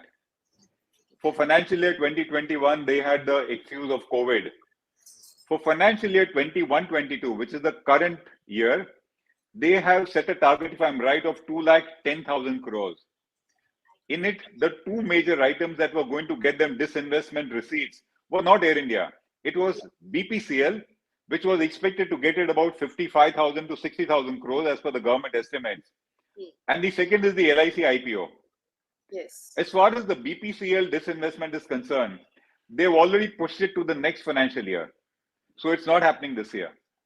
As far as LIC is concerned, the government is very determined to get the IPO within the current financial year. And the estimate is that it expects to raise about 75,000 crores out of it. Except for this, there has been no meaningful disinvestment that has really taken place. Air India, to me, was not really a major contributor to it, because if you think you got 18,000 crores, you did not get that much from the Tatas in terms of cash. The government only got a check of 2,700 crores. The balance 15,300 crores are loans of Air India which have been taken over by the Tatas. So the real receipt is 2,700. That's a minuscule compared to the overall target of 2,10,000 crores. We have one more question from Mr. Sarkar. He's asking about the prices of fuel and prices of gas cylinders. In terms of, do you think that this budget will announce some kind of relief in terms of fuel prices or gas cylinder? Actually, I'm not expecting any fuel price relief in this budget. And the reason is, internationally, the oil prices have been boiled, they have been rising. I don't think the government is going to come up with any move to reduce them. If at all they do, it would be probably if they suffer in the state elections. Otherwise, fiscally, I don't see the government having a willingness or a room to reduce oil prices or fuel prices or gas cylinder prices. Banking sector. So what are your predictions for banking sector? Will there be some kind of boosters for this sector also? Atishi, the real problem of the banking sector is on two counts. The NPA remains very elevated. Even though they have touched a low of 6.9% in October last year, Reserve Bank itself is on record saying that there are a lot of unrecognized NPAs in the system which are going to come over in the next few quarters. And it is expected that in this year itself, NPAs would again shoot up. They are expected to shoot up because of the stress that we are seeing in the household sector, the unorganized sector, and the MSME sector. So that's the first problem the banks are facing. The second problem that the banks are facing is that despite the overall system having an excess liquidity of 10 lakh crores, banks are not lending. So they are not really doing their business of lending on one hand, and on the other, the NPA demon has not really been tackled. NPAs will shoot up again.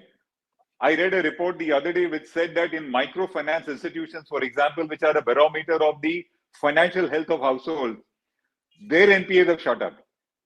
So there's a big upsurge expected in NPAs. Reserve Bank itself accepts it. So if you're seeing any kind of a good situation in the banks at the moment, it's very temporary. So the Moody's have also said that the Indian banking system will need at least additional capital infusion of more than 2.1 lakh crore rupees. Will that be done, at least in this financial year? Can we expect it? I think in the last 3 years or 4 years, the government has pumped in about 3 lakh crores of additional capital in Indian banks. It is basically public money lost by them. Our money has gone back because banks indulge in reckless, corrupt and negligent lending and lost our monies. At the moment, the banks seem to be adequately capitalized looking to the present state of the economy. Moody's figure is relative to the kind of growth that they expect. Let the growth come. Let the banks be willing to lend. Let the financial conditions of banks be good. If that remains, then I suppose the government will have to pump in more capital, look into the growth needs, the credit needs of the economy. I'm not expecting any substantial infusion of funds by the government into banks in the forthcoming financial year. Also, I would request our audience, if you have any questions, please send in the comment box so we can take up during the discussion. One question we have from Mr. Arjun is, can we expect tax benefit for old regime? For the old regime? Yes. What do they mean by the old regime? I'm not very sure, Aarti. Old regime of the taxation, I think. You know, if he's referring to the last year's introduction that for the salary class or those who are taking deductions under Chapter 6A, which is ATC, etc., you revert to a new system where you don't take any deduction and you have a different tax slab rate. It was completely a failure. And most of the taxpayers have continued to be with the old system. I don't think they are going to change over. It was not attractive at all. All right. We have one more question from Mr. Deepak. He asks us that selling government holding to private and sourcing cash from it, is it considered a growth? One more question is the ultimate government which has more money and political power cannot make organization profitable. Then how come private players will make it profitable? So basically, when the government had Air India, it couldn't make it profitable business. How can we be sure that when it is privatized, which is a national, which was a national jewel, in private hands, can it be profitable? You know, in my opinion, Aarti, when we talk about privatization, we are not really talking about profitability, really. The focus is more on misuse of public money. Air India was bleeding losses at the rate of 20 crores a day. That was the kind of public money we were losing. By selling it to the Tatas, the first thing that we have done is public money is not going to be wasted. So the biggest benefit of privatization that comes is not really that the enterprise now will be run profitably. It is that wastage of public money will be stopped. And I think that is what is going to happen. Whether Tatas can make it profitable or not is up to the management skills of the Tata Group. And whether they do, I wish they do. But if they don't, then it is up to the Tatas to handle a loss-making entity. That's their call. That actually went up 8% and may not spend as much as capital expenditure as we thought at the start of the year. What do you expect out of this budget? You know, quite frankly, this budget is coming in a very unprecedented time. It's coming in the backdrop of a huge farmer unrest. It's also coming at a time when unemployment continues to be the biggest bane of India's economy. So if you ask me, there have to be 4 pillars that this budget has to be addressed and has to be built upon. The first is unemployment. The second is reining in inflation. The third, of course, is Indian agriculture. And the fourth is, which not many people are talking about, the rising gap, the rising income inequality, the concentration of wealth in the hands of very few, and the bottom of the pyramid really being deprived. So if you ask me from a budget making point of view, the focus areas have to be to create employment, and employment will come from the bottom of the pyramid, from the MSMEs, from the small, medium enterprises, and not really the big corporates. You gave them corporate tax cuts. What happened? None of them have created jobs, and investment continues to be low. And the other focus has to be to create the virtuous cycle of consumption, investment, and jobs back in motion. And I think that has to be the pillar of budget making this time. There are no two ways about it. The only priority, if you ask me, from number 1 to number 10 has to be job creation, inflation, agriculture, and addressing income inequality right after that. There were promises made to double the farmers' income by 2022. Well, we are in Yes. 2022. What do you think? Has the income of the farmers has been increased?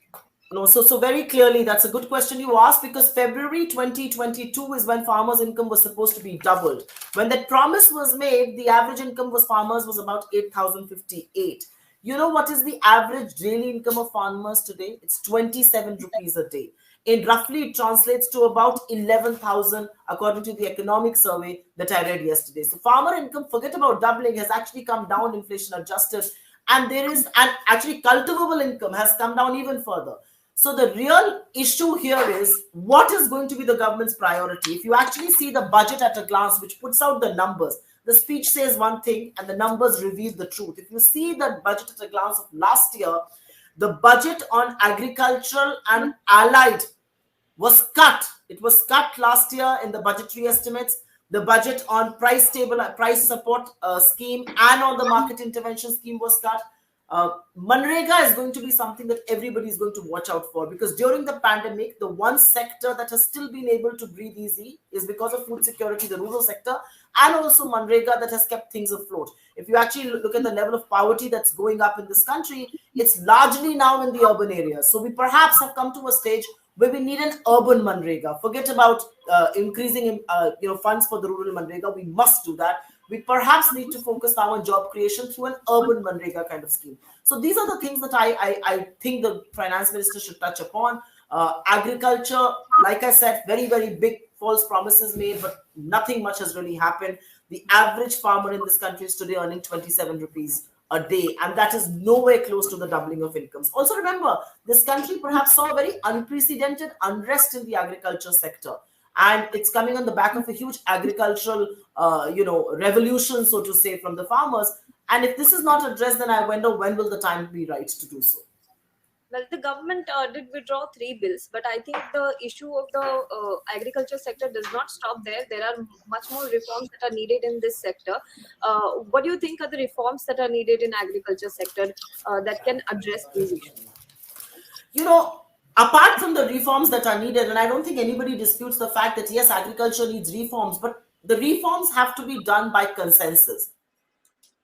Reforms have to be done by talking to stakeholders. You don't, in the middle of a night, through an ordinance, thrust three bills upon them and expect them to play ball. That's not how it's going to happen. Speak to stakeholders, figure out what the reforms are, figure out what the pain points are. The biggest pain point, if you ask me today in Indian agriculture, is the cost of agriculture that has gone up so much in this government tenure.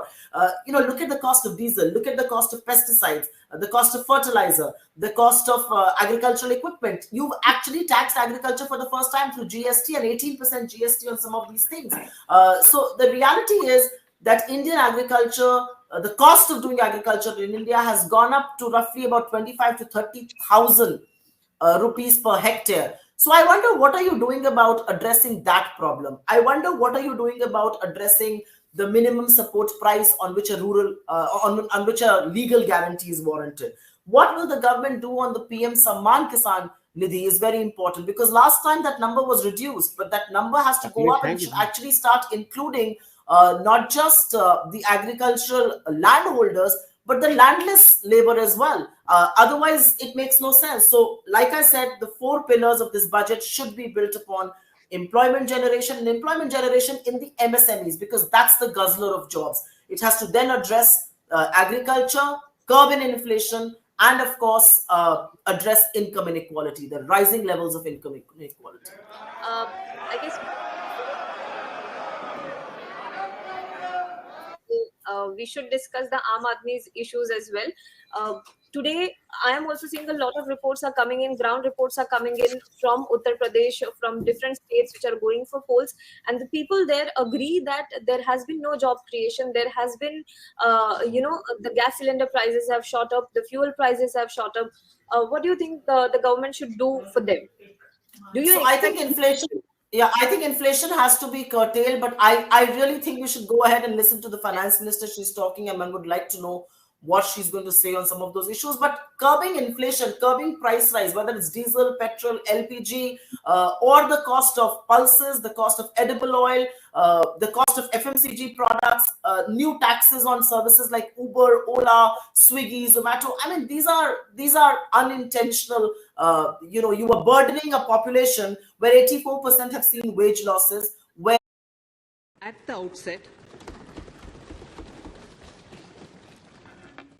the outset, sir, I want to take a moment to express my empathy for those who had to bear adverse health and economic effects of the pandemic. The overall sharp rebound and recovery of the economy is reflective of our country's strong resilience. India's economic growth in the current year is estimated to be 9.2%, highest among all large economies. I recognize we are in the midst of an Omicron wave with high incidence but milder symptoms. Further, the speed and coverage of our vaccination campaign has helped greatly. With an accelerated improvement of health infrastructure in the past 2 years, we are in a strong position to withstand challenges. I am confident that with Sabka Prayas, we will continue our journey with strong growth. Honorable Speaker, we are marking Azadi Ka Amrit Mahotsav and have entered into Amrit Kal, the 25-year-long lead-up to India at 100. Honorable Prime Minister, in his Independence Day address, had set out the vision for India at 100. By achieving certain goals during Amrit Kal, our government aims to attain this vision. They are complementing the macroeconomic level growth focus with a microeconomic level all-inclusive welfare focus, promoting digital economy and fintech, technology-enabled development, energy transition, and climate action, and relying on virtuous cycles starting from private investment with public capital investment, helping to crowd in private investment. Since 2014, our government's focus has been on empowerment of citizens, especially the poor and the marginalized. Measures have included programs that have provided housing, electricity, cooking gas, and access to water. We also have programs for ensuring financial inclusion and direct benefit transfers. We are committed to strengthening the abilities of the poor to tap all opportunities. Our government constantly strives to provide the necessary ecosystem for the middle classes, a vast and wide section which is populated across various middle-income brackets, to make use of the opportunities they so desire. This budget seeks to lay the foundation and give a blueprint to steer the economy over Amrit Kal of the next 25 years, from India at 75 to India at 100. It continues to build on the vision drawn in the budget of 21-22. Its fundamental tenets, which included transparency of financial statement and fiscal position, reflect the government's intent, strengths, and challenges. This continues to guide us. The initiatives of the last year's budget have seen significant progress and have been provided with adequate allocations in this budget as well. The strengthening of health infrastructure, speedy implementation of the vaccination program, and the nationwide resilient response to the current wave of the pandemic are evident for all. The productivity-linked incentive in 14 sectors for achieving the vision of Atmanirbhar Bharat has received excellent response with potential to create 60 lakh new jobs and an additional production of 30 lakh crore during next 5 years. Towards implementation of the new public sector enterprise policy, the strategic transfer of ownership of Air India has been completed. The strategic partner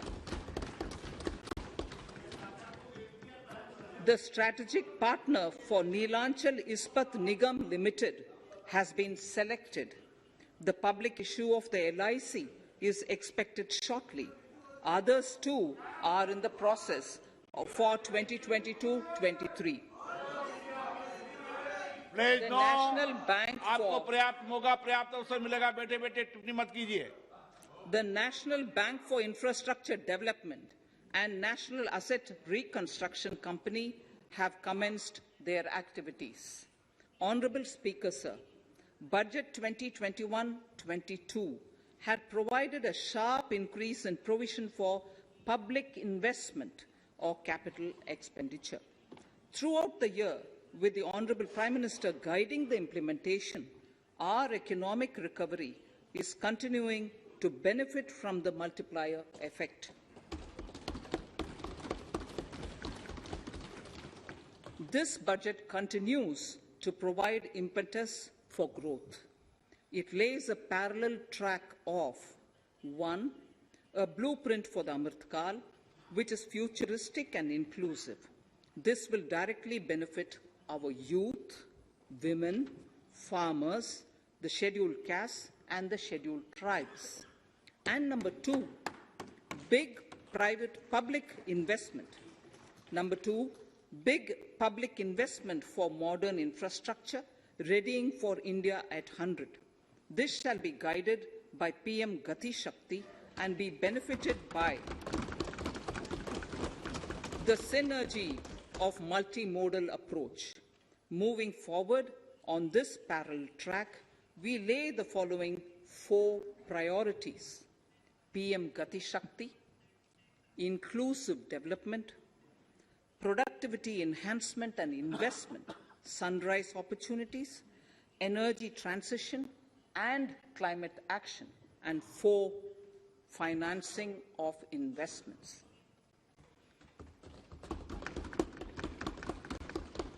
PM Gati Shakti. PM Gati Shakti is a transformative approach for economic growth and sustainable development. The approach is driven by 7 engines, namely roads, railways, airports, ports, mass transport, waterways, and logistics infrastructure. All 7 engines will pull forward the economy in unison. These engines are supported by the complementary roles of energy transmission, IT communication, bulk water and sewerage, and social infrastructure. Finally, the approach is powered by clean energy and Sabka Prayas. The efforts of the central government, the state governments, and the private sector together, leading to a huge job and entrepreneurial opportunities for all, especially the youth.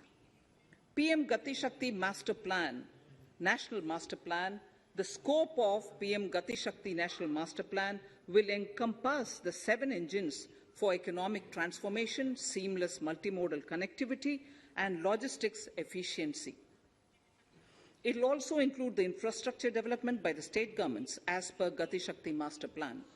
The focus will be on planning, financing, including through innovative ways, use of technology, and speedier implementation. The projects pertaining to these 7 engines in the national infrastructure pipeline will be aligned with PM Gati Shakti framework. The touchstone of the master plan will be world-class modern infrastructure and logistics synergy among different modes of movement, both of people and goods, and location of projects. This will help raise the productivity and accelerate economic growth and development. Road transport. PM Gati Shakti Master Plan for expressways will be formulated in 22-23 to facilitate faster movement of people and goods. The national highways network will be expanded by 25,000 kilometers in 2022-23. 20,000 crores of rupees will be mobilized through innovative ways of financing to complement the public resources. The data exchange among all mode operators will be brought on unified logistics interface platform designed for application programming interface. This will provide for efficient movement of goods through different modes, reducing logistics cost and time, assisting just-in-time inventory management, and in eliminating tedious documentation. Most importantly, this will provide real-time information to all stakeholders and improve international competitiveness. Open source mobility stack for organizing seamless travel of passengers will also be facilitated. Contracts for implementation of multimodal logistic parks at 4 locations through PPP mode will be awarded in 22-23. Railways will develop new products and efficient logistics services for small farmers and small and medium enterprises, besides taking the lead in integration of postal and railways network to provide seamless solutions for movement of parcels. One station, one product concept will be popularized to help local businesses and supply chains. As a part of Atmanirbhar Bharat, 2,000 kilometers of network will be brought under Kavach, the indigenous world-class technology for safety and capacity augmentation in 2022-23. 400 new generation Vande Bharat trains will better energy efficiency and passenger riding experience will be developed and manufactured during the next 3 years. 100 PM Gati Shakti cargo terminals for multimodal logistics facilities will be developed during the next 3 years. Innovative ways of financing and faster implementation will be encouraged for building metro systems of appropriate type at scale. Multimodal connectivity between mass urban transport and railway stations will be facilitated on priority.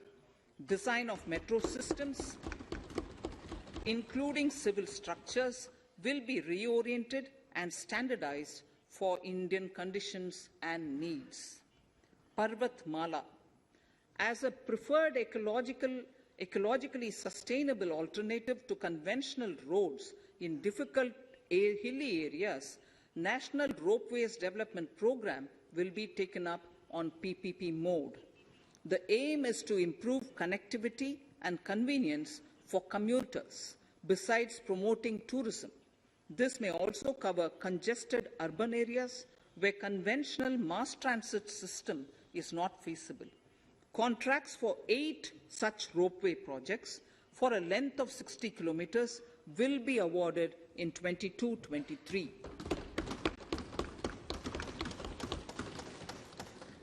With technical support from the Capacity Building Commission, central ministries, state governments, and their infra agencies will have their skills upgraded.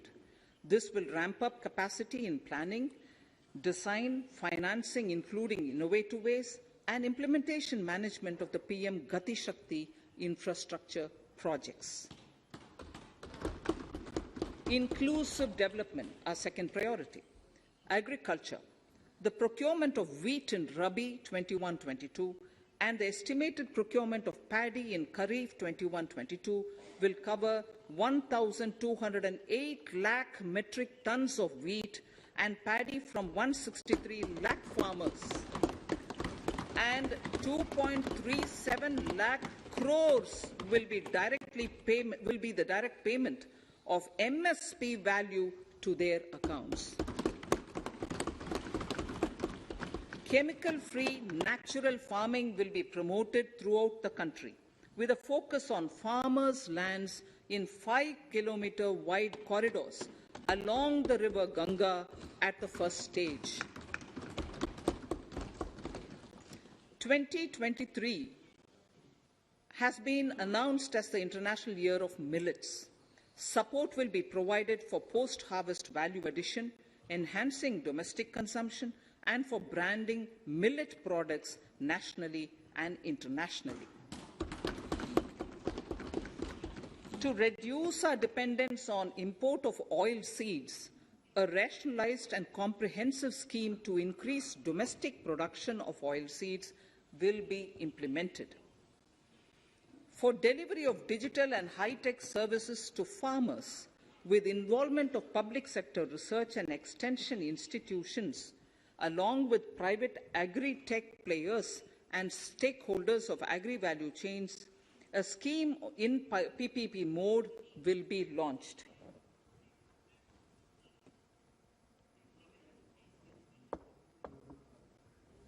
Use of Kisan drones will be promoted for crop assessment, digitization of land records, spraying of insecticides and nutrients. States will be encouraged to revise syllabi of agricultural universities to meet the needs of natural, zero budget and organic farming, modern day agriculture, value addition and management. A fund with blended capital raised under the co-investment model will be facilitated through the NABARD. This is to finance startups for agriculture and rural enterprise relevant for farm produce value chain. The activities of these startups will include inter alia, support for FPOs, machinery for farmers on rental basis at farm level, and technology including IT-based support. The implementation of the Ken-Betwa link project at an estimated cost of 44,605 crores will be taken up.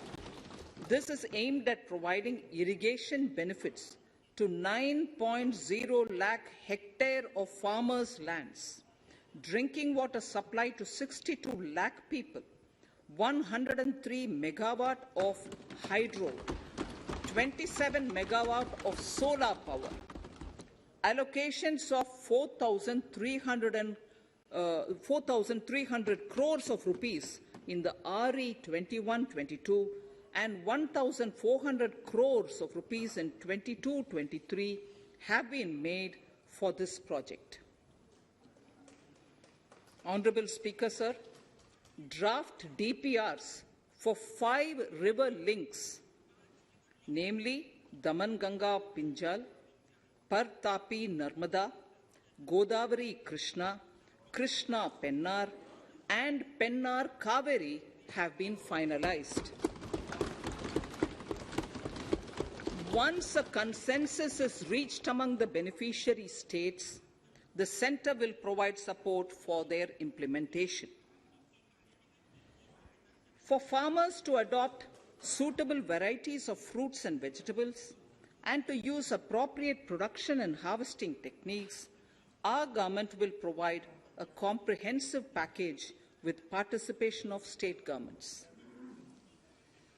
MSMEs, Udyam, eShram, NCS and ASEEM portals will be interlinked. Their scope will be widened. They will now perform as portals with live organic databases, providing G2C, B2C and B2B services.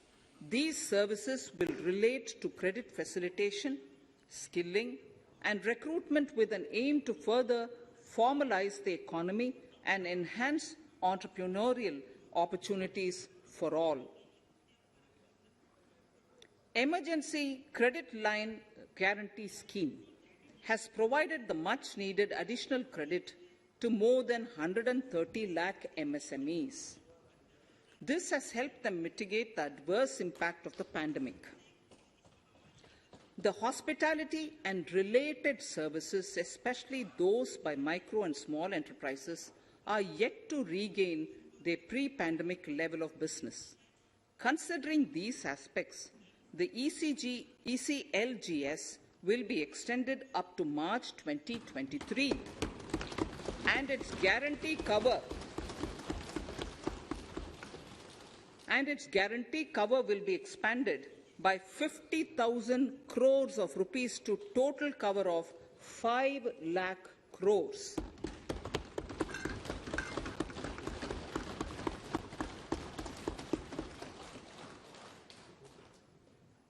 With the additional amount being earmarked exclusively for the hospitality and related sectors. Credit Guarantee Trust for Micro and Small Enterprises, CGT-MSE, scheme will be revamped with required infusion of funds. This will facilitate additional credit of 2 lakh crore for micro and small enterprises and expand employment opportunities.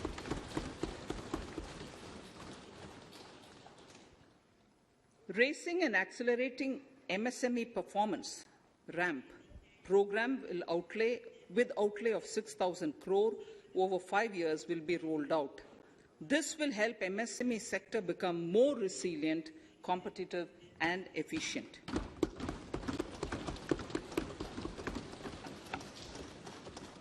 Skilling programs and partnership with the industry will be reoriented to promote continuous skilling avenues, sustainability and employability. The National Skill Qualification Framework will be aligned with dynamic industry needs. Digital ecosystem for skilling and livelihood, the Desh Stack e-portal, will be launched. This aims to empower citizens to skill, reskill or upskill through online training. It will also provide API-based trusted skill credentials, payment and discovery layers to find relevant jobs and entrepreneurial opportunities. Startups will be promoted to facilitate Drone Shakti through varied applications and for drone as a service. In select ITIs in all states, the required courses for skilling will be started. Due to the pandemic-induced closure of schools, our children, particularly in the rural areas and those from scheduled castes and scheduled tribes and other weaker sections, have lost almost 2 years of formal education. Mostly, these are children in government schools. We recognize the need to impart supplementary teaching and to build a resilient mechanism for education delivery. For this purpose, One Class, One TV channel program of PM E-Vidya will be expanded from 12 to 200 TV channels. This will enable all states to provide supplementary education in regional languages for classes 1 to 12.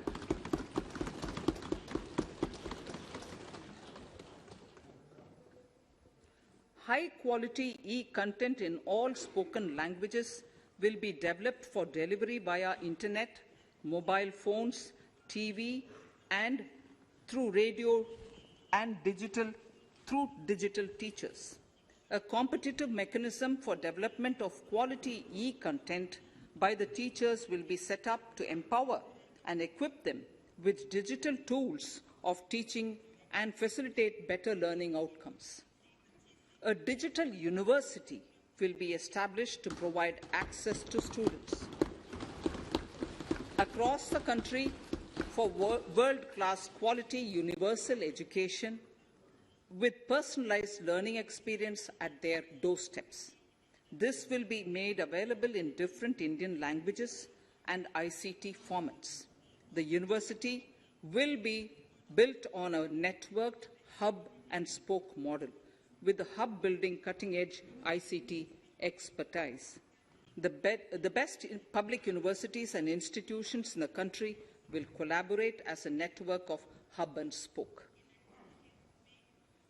An open platform for the national digital health ecosystem will be rolled out.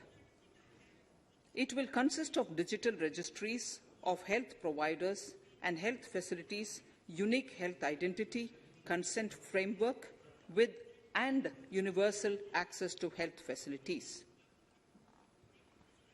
The pandemic has accentuated mental health problems in people of all ages.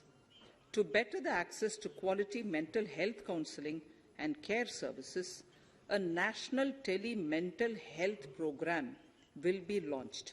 This will include a network of 23 tele-mental health centers of excellence, with NIMHANS being the nodal center, and International Institute of Information Technology, Bangalore, IIIT Bangalore, providing technology support. Recognizing the importance of Nari Shakti as the harbinger of our bright future and for women-led development, during the Amrit Kal, our government has comprehensively revamped the schemes of the Ministry of Women and Child Development. Accordingly, 3 schemes, namely Mission Shakti, Mission Vatsalya, Saksham Anganwadi and Poshan 2.0 were launched recently to provide integrated benefits to women and children. Saksham Anganwadis are a new generation Anganwadis that have better infrastructure and audio-visual aids, powered by clean energy and providing improved environment for early childhood development. 2 lakh Anganwadis will be upgraded under this scheme. Current coverage of Har Ghar Nal Se Jal is 8.7 crores. Of this, 5.5 crore households were provided tap water in last 2 years itself. Allocation of 60,000 crores of rupees has been made with an aim to cover 3.8 crore households in 2022 and 23. In 22-23, 80 lakh houses will be completed for the identified eligible beneficiaries of the PM Awas Yojana, both rural and urban. 48,000 crores is allotted for this purpose. The central government will work with the state governments for reduction of time required for all land and construction related approvals, for promoting affordable housing for middle class and for the economically weaker sections in urban areas. We shall also work with the financial sector, regulators, to expand access to capital along with reduction in cost of intermediaries. A new scheme, Prime Minister's Development Initiative for the Northeast, will be implemented through the Northeastern Council. It will fund infrastructure in the spirit of PM Gati Shakti and social development projects based on felt needs of the Northeast. This will enable livelihood activities for youth and women, filling the gaps in various sectors. It will not be a substitute for existing central or state schemes. While the central ministries may also post their candidate projects, priority will be given to those posted by the states. An initial allocation of 1,500 crores of rupees will be made, and the initial list of projects is given in Annexure 1 of my speech.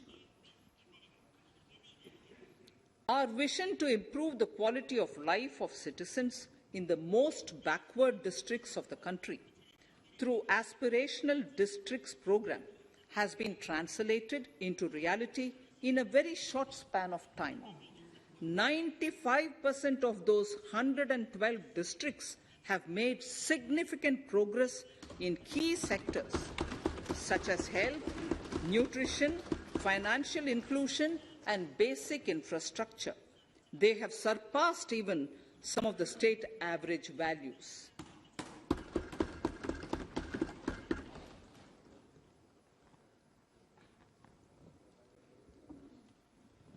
However, in those districts Some blocks continue to lag.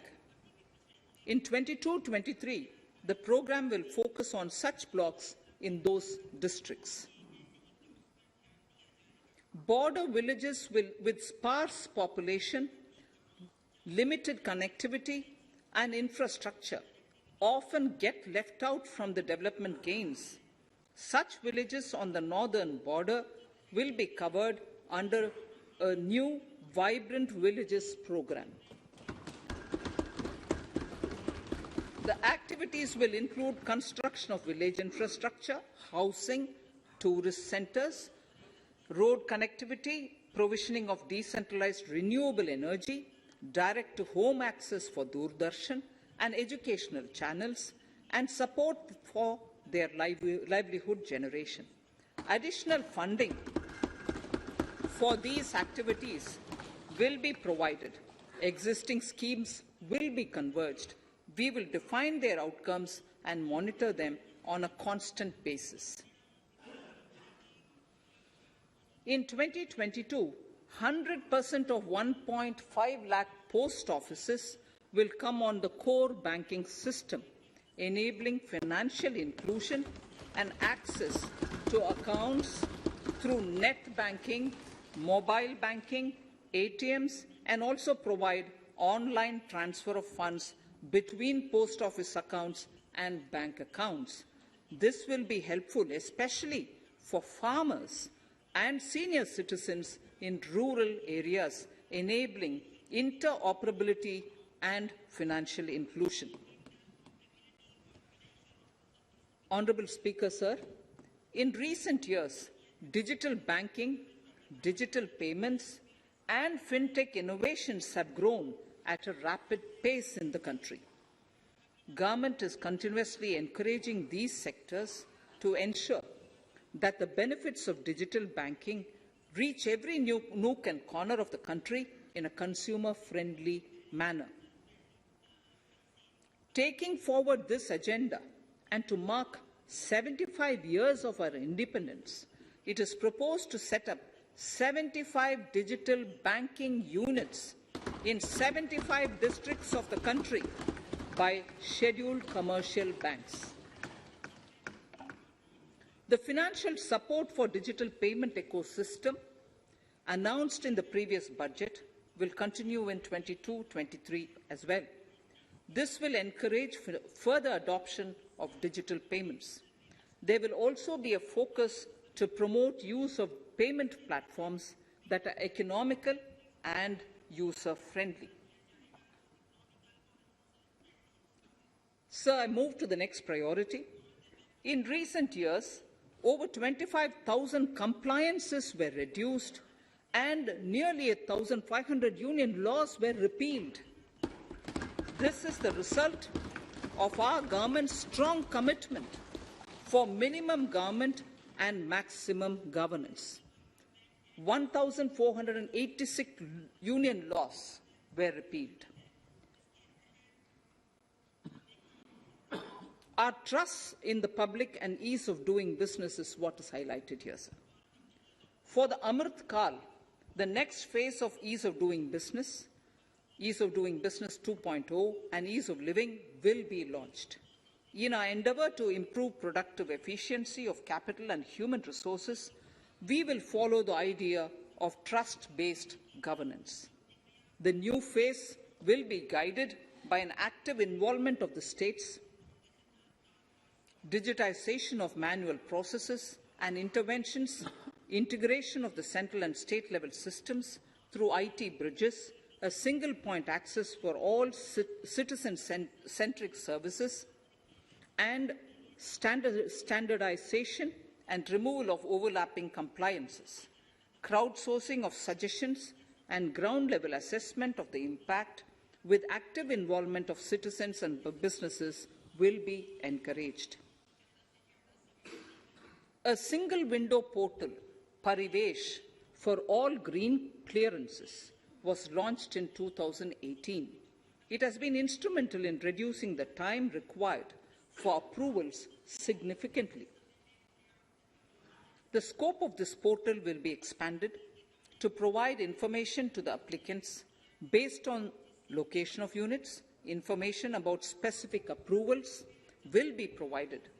It will enable application for all 4 approvals through a single form and tracking of the process through Centralized Processing Center Green, CPC Green. E-passports. The issuance of e-passports using embedded chip and futuristic technology will be rolled out in 22-23 to enhance the convenience for the citizens in their overseas travel.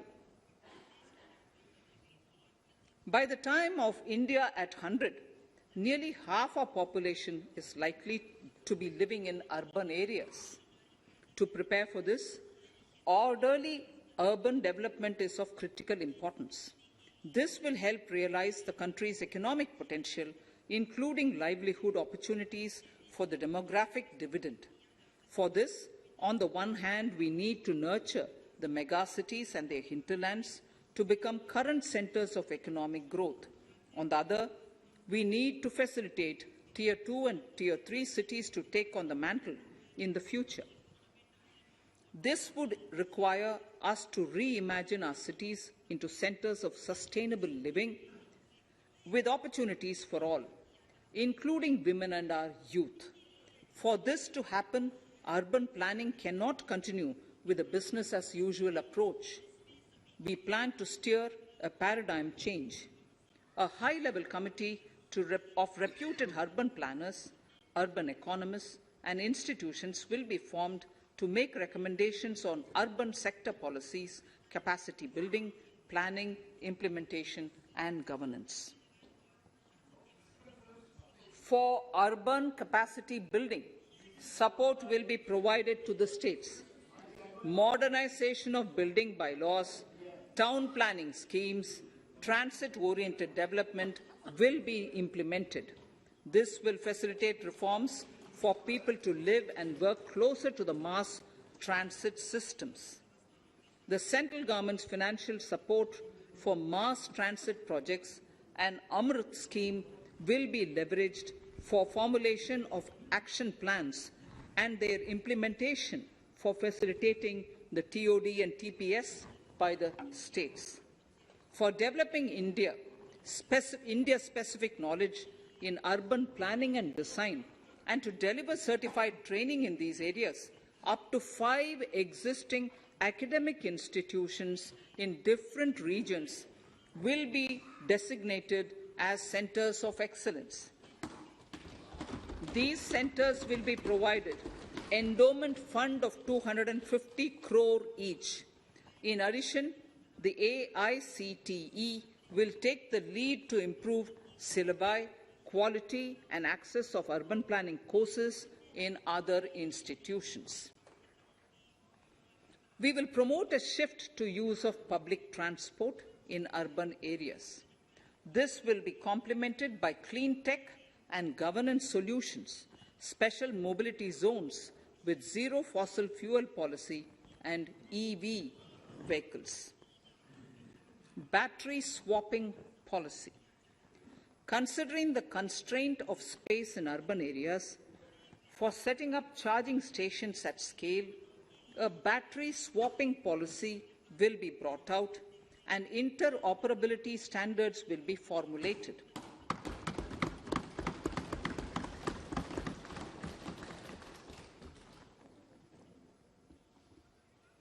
The private sector will be encouraged to develop sustainable and innovative business models for battery or energy as a service. This will improve efficiency in the EV ecosystem. Efficient use of land resources is a strong imperative. States will be encouraged to adopt unique land parcel identification number to facilitate IT-based management of records. The facility for transliteration of land records across any of the Schedule 8 languages will also be rolled out. The adoption of linkage with National Generic Document Registration System, NGDRS, with the One Nation, One Registration software will be promoted, as an option for uniform process of registration and anywhere registration of deeds and documents. Necessary amendments in the code IBC will be carried out to enhance the efficiency of the resolution process and facilitate cross-border insolvency resolution. Accelerated corporate exit. Several IT-based systems have been established for accelerated registration of new companies. Now the Center for Processing Accelerated Corporate Exit, CPACE, will process re-engineering, will be established to facilitate and speed up the voluntary winding up of these companies from the currently required 2 years to less than 6 months. Government procurement. Government rules have recently been modernized for the needs of Amritkal. The new rules have benefited from the inputs from various stakeholders. The modernized rules allow use of transparent quality criteria besides cost and evaluation of complex tenders. Provisions have been made for payment of 75% of running bills mandatorily within 10 days and for encouraging settlements of disputes through conciliation. As a further step to enhance transparency and to reduce delays in payments, a completely paperless, end-to-end online e-bill system will be launched for use by all central ministries for their procurements. The system will enable the suppliers and contractors to submit online their digitally signed bills and claims and track their status from anywhere. To reduce indirect cost for suppliers and work contractors, the use of surety bonds as a substitute for bank guarantee will be made acceptable in government procurements. Business such as gold imports may also find this useful. IRDAI, insurance regulator, has given the framework for issue of surety bonds by insurance companies. AVGC Promotion Task Force. The animation, visual effects, gaming and comic, the AVGC sector, offers immense potential to employ youth. An AVGC Promotion Task Force with all stakeholders will be set up to recommend ways to realize this and build domestic capacity for serving our markets and the global demand. Telecom sector. Telecommunications in general and 5G technology in particular can enable growth and offer job opportunities. Required spectrum auctions will be conducted in 2022 to facilitate rollout of 5G's mobile services within 2022-23 by private telecom providers. A scheme for design-led manufacturing will be launched to build a strong ecosystem for 5G as part of the production-linked incentive scheme. To enable affordable broadband and mobile service proliferation in rural and remote areas, 5% of annual collections under the Universal Service Obligation Fund will be allocated. This will promote R&D and commercialization of technologies and solutions. Our vision is that all villages and their residents should have the same access to e-services, communication facilities, and digital resources as urban areas and their residents. The contracts for laying optical fiber in all villages, including remote areas, will be awarded under the BharatNet project through PPP in 22 and 23. Completion is expected in 2025. Measures will be taken to enable better and more efficient use of the optical fibre. Export promotion.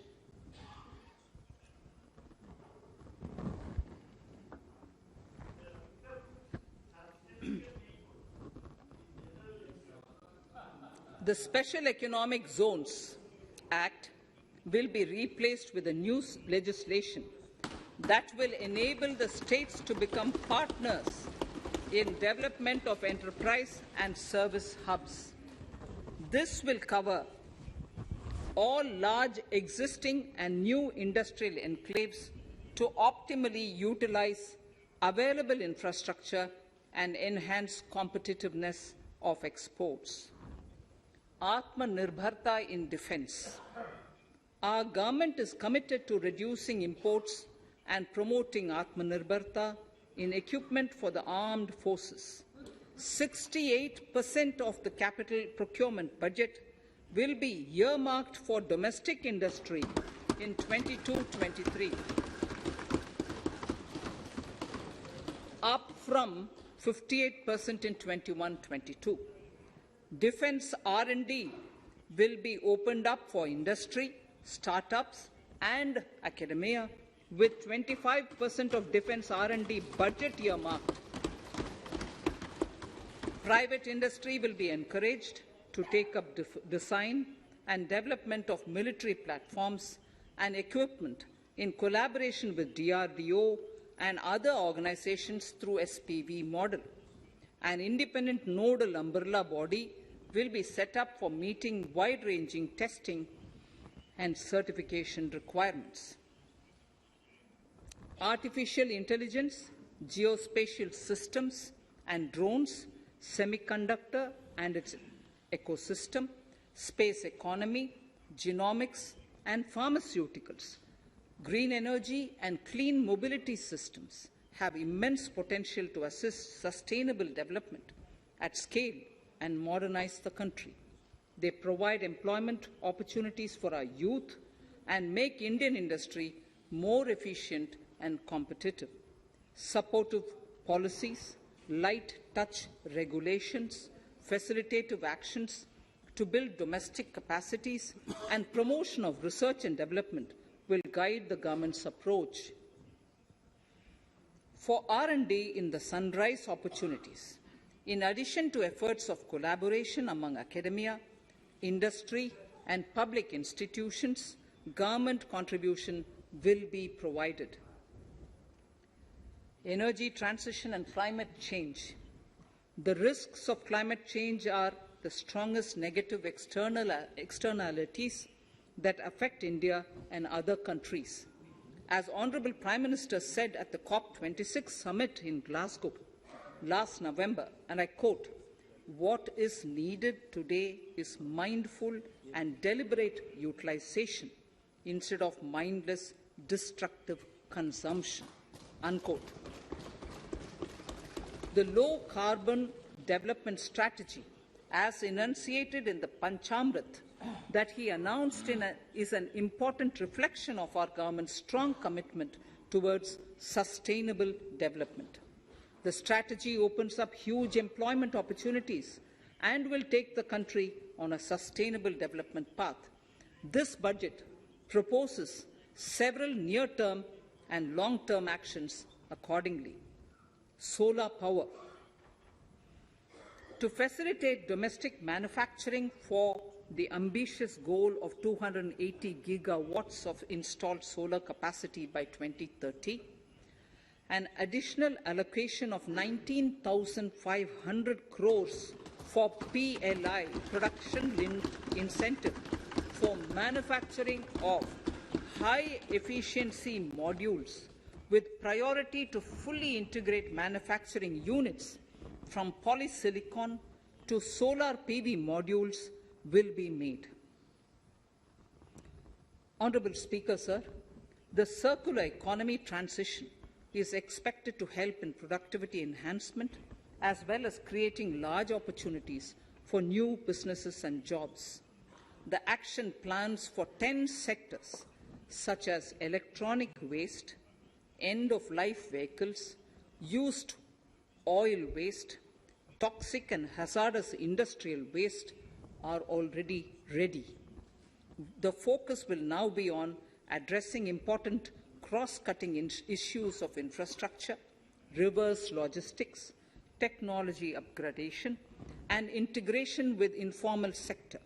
This will be supported by active public policies covering regulations, extended producers' responsibilities, framework, and innovation facilities.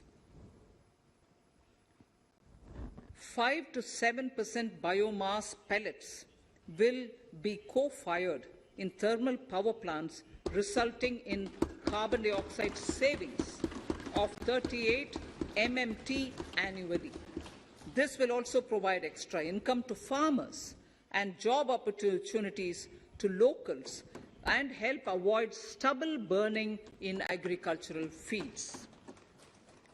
Saving energy is an important aspect of the energy management.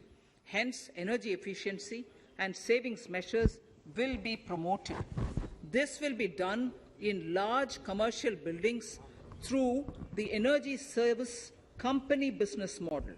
It will facilitate capacity building and awareness for energy audits, performance contracts, and common measurement of and verification protocol. 4 pilot projects for coal gasification and conversion of coal into chemicals required for the industry will be set up to evolve technical and financial viability. The policies and required legislative changes to promote agroforestry and private forestry will be brought in. In addition, financial support will be provided to farmers belonging to scheduled castes and scheduled tribes who want to take up agroforestry.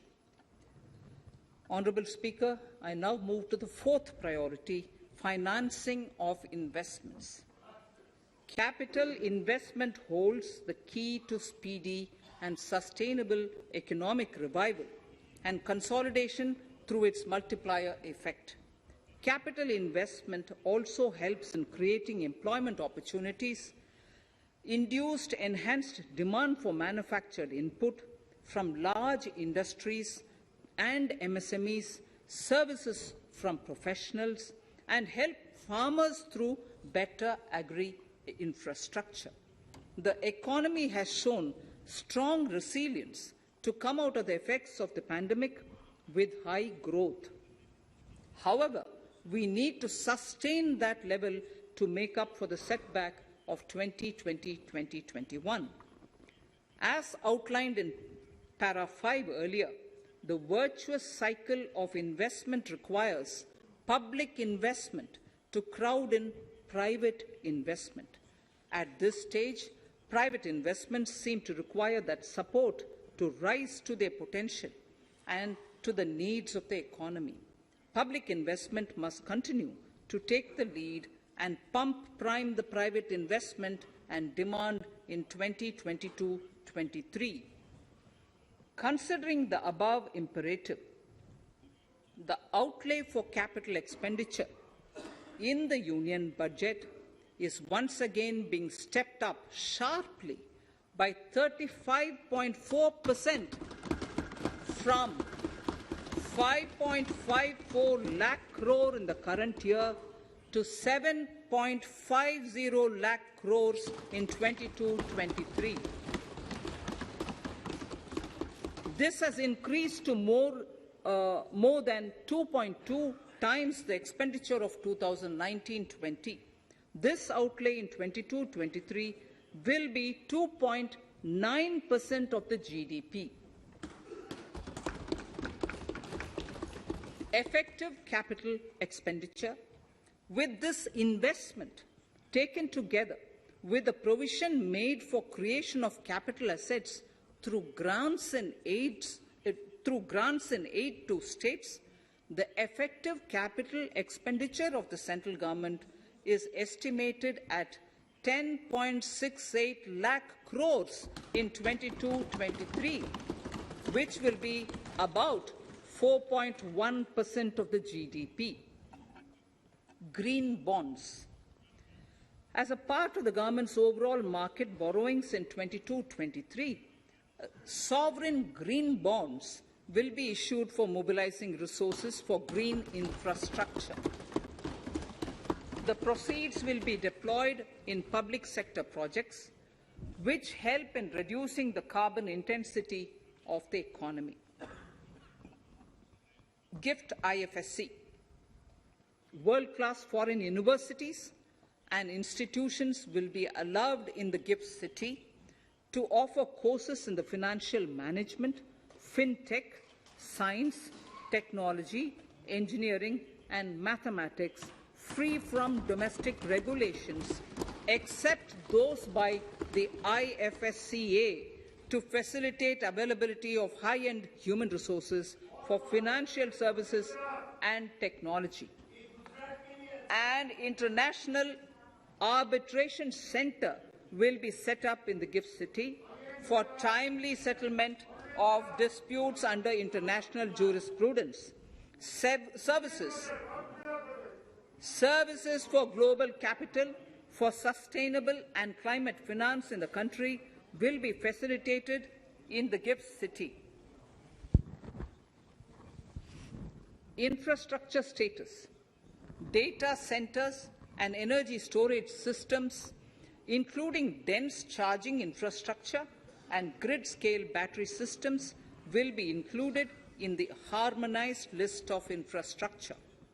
This will facilitate credit availability for digital infrastructure and clean energy storage.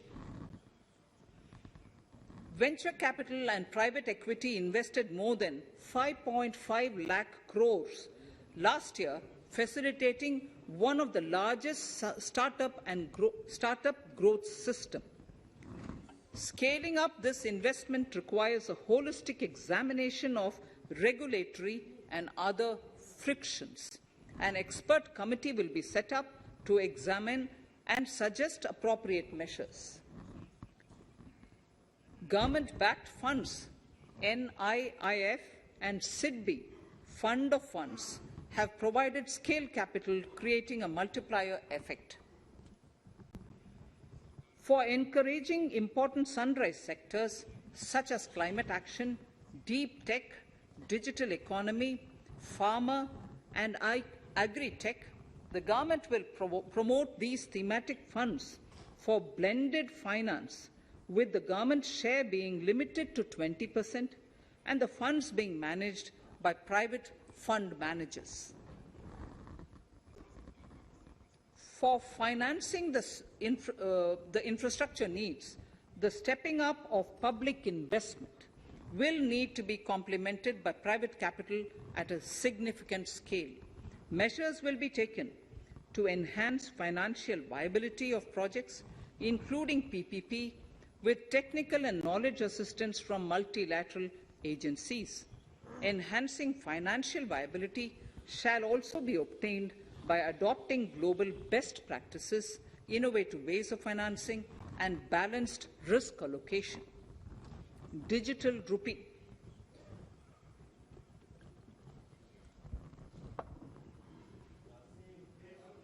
Introduction of a central bank digital currency will give a big boost to digital economy. Digital currency will also lead to a more efficient and cheaper currency management system. It is therefore proposed to introduce digital rupee using blockchain and other technologies to be issued by the Reserve Bank of India starting 2022 and 23. Financial assistance to states for capital investment. Reflecting the true spirit of cooperative federalism, the central government is committed to bolstering the hands of the states in enhancing their capital investment towards creating productive assets and generating remunerative employment. the scheme for financial assistance to states for capital investment has been extremely well received by the states. In deference to the requests received during my meeting with the chief ministers and state finance ministers, the outlay for this scheme is being enhanced from 10,000 crores in the budget estimates to 15,000 crores in the revised estimates for the current year.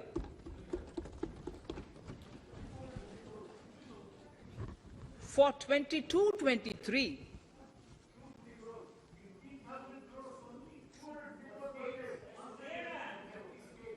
I'll repeat that sentence for the benefit of many of our honourable members. In deference to the requests received during my meeting with chief ministers and state finance ministers, the outlay for this scheme is being enhanced from 10,000 crores in the BE to 15,000 crores, 15,000 crores in the RE of the current year. For 22-23, the allocation is 1 lakh crores to assist the states in catalyzing the overall investments in the economy. These 50-year interest-free loans are over and above the normal borrowings allowed to the states,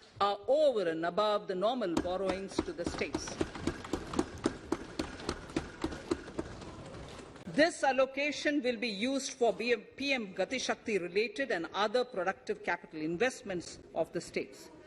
It will also include components for supplemental funding for priority segments of PM Gram Sadak Yojana, including support for the state share, digitization of the economy, including digital payments and completion of OFC network, and reforms related to building bylaws, town planning schemes, transit-oriented development, and transferable development rights. In 22-23, in accordance with the recommendations of the 15th Finance Commission, the states will be allowed a fiscal deficit of 4% of the GSDP, of which 0.5% will be tied to power sector reforms, for which the conditions have already been communicated in 21-22. Fiscal management. As against a total expenditure of 34.83 lakh crores of rupees projected in the BE 21-22, the revised estimate is 37.70 lakh crores. The revised estimate of capital expenditure is 6.3 lakh crores of rupees. This includes an amount of 51,971 crores towards settlement of outstanding guaranteed liabilities of Air India and its other sundry commitments. Coming to the budget estimates, Honourable Speaker, sir, the total expenditure in 22-23 is estimated at 39.45 lakh crores, while the total receipts other than borrowings are estimated at 22.84 lakh crores of rupees.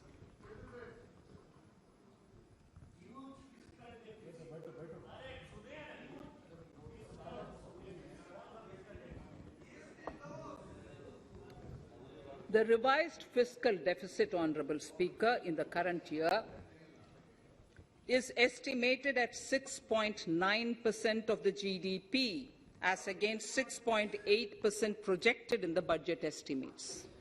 The fiscal deficit is in 22-23 is estimated at 6.4% of the GDP, which is consistent with the broad path of the fiscal consolidation announced by me last year to reach a fiscal deficit level below 4.5% by 25-26. While setting the fiscal deficit level in 22-23, I am conscious of the need to nurture growth through public investment to become stronger and sustainable. I will now move to Part B of my speech.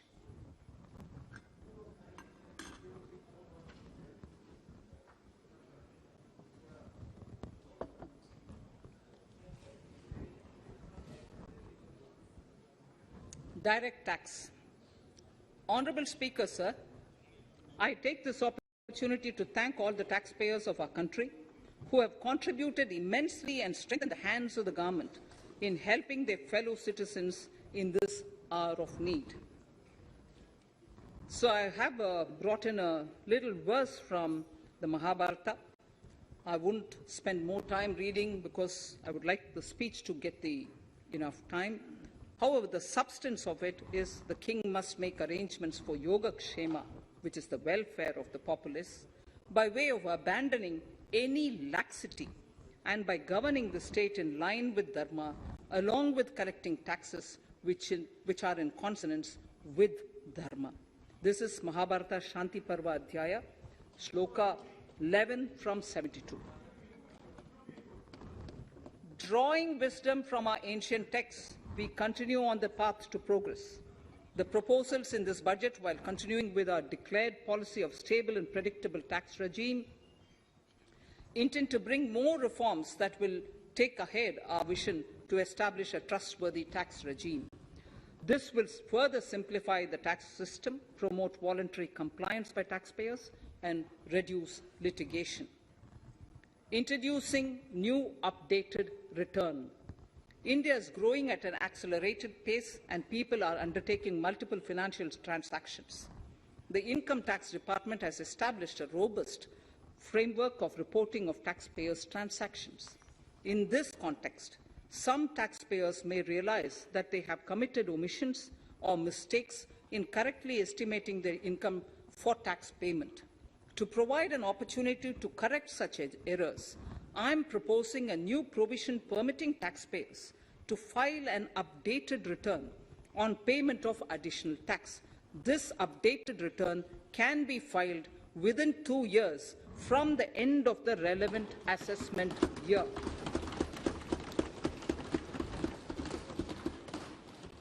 Honourable Speaker, sir, presently, if the department finds out that some income has been missed out by an assessee, it goes through a lengthy process of adjudication.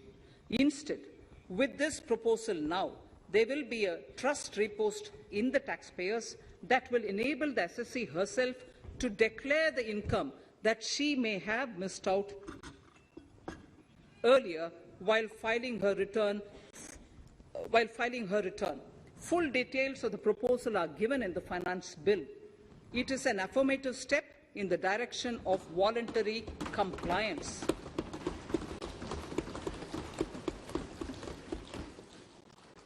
Reduced alternative minimum tax rate and surcharge for cooperatives. Currently, cooperative societies are required to pay alternate minimum tax at the rate of 18 and 1.5%. However, companies pay the same rate, which is the alternate minimum tax, at the rate of 15%. To provide a level playing field between cooperative societies and companies, I propose to reduce this rate for the cooperative societies also to 15%. Honourable Speaker, sir, I also propose to reduce the surcharge on cooperative societies from the present 12% to 7% for those having total income of more than 1 crore and up to 10 crores. This would help in enhancing income of cooperative societies and its members who are mostly from the rural and from farming communities. Tax relief to persons with disability. The parent or guardian of a differently abled person can take an insurance scheme for such person. The present law provides for deduction to the parent or guardian only if the lump sum payment or annuity is available to the differently abled person on the death of the subscriber, that is the parent or the guardian. There could be situations where the differently abled dependent may need payment of annuity or lump sum amount even during the lifetime of their parent or guardian. I propose thus to allow the payment of annuity and lump sum amount to the differently abled dependent during the lifetime of the parent and guardians, that is, parent or guardians, attaining the age of 60 years. Parity between employees of the state and central governments. At present, the central government contributes 14% of the salary of its employee to the National Pension System, NPS, Tier 1. This is allowed as a deduction in computing the income of the employee. However, such deduction is allowed only to the extent of 10% of the salary in case of employees of the state governments. To provide equal treatment to both central and state government employees, I propose to increase the tax deduction limit from 10% to 14% on employers' contribution to the MPS account of state government employees as well. This would help in enhancing the social security benefits of the state government employees and bring them at par with central government employees. Incentives for startups. Startups have emerged as drivers of growth for our economy. Over the past few years, the country has seen a manifold increase in successful startups. Eligible startups established before 31/3/2022 had been provided a tax incentive for 3 consecutive years out of the 10 years from incorporation. In view of the COVID pandemic, I propose to extend the period of incorporation of the eligible startup by 1 more year, that is, up to 31/3/2023, for providing such tax incentives.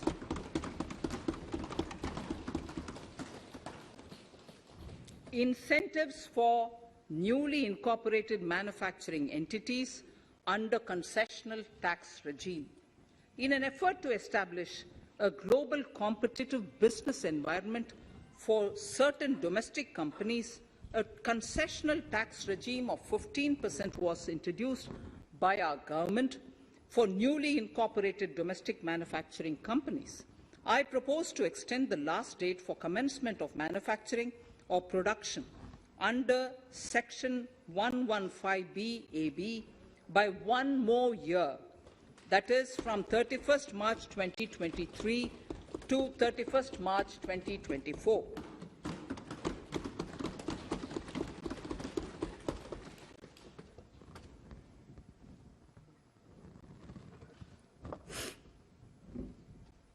Scheme for taxation of virtual digital assets. There has been a phenomenal increase in transaction in virtual digital assets. The magnitude and frequency of these transactions have made it imperative to provide for a specific tax regime. Accordingly, for the taxation of virtual digital assets, I propose to provide that any income from transfer of any virtual digital asset shall be taxed at the rate of 30%, 30%. No deduction in respect of any expenditure or allowance shall be allowed while computing such income except cost of acquisition. Further, loss from transfer of virtual digital asset cannot be set off against any other income. Further, in order to capture the transaction details, I also propose to provide for TDS on payment made in relation to transfer of virtual digital asset at the rate of 1% of such consideration above a monetary threshold. Gift of virtual digital asset is also proposed to be taxed in the hands of the recipient.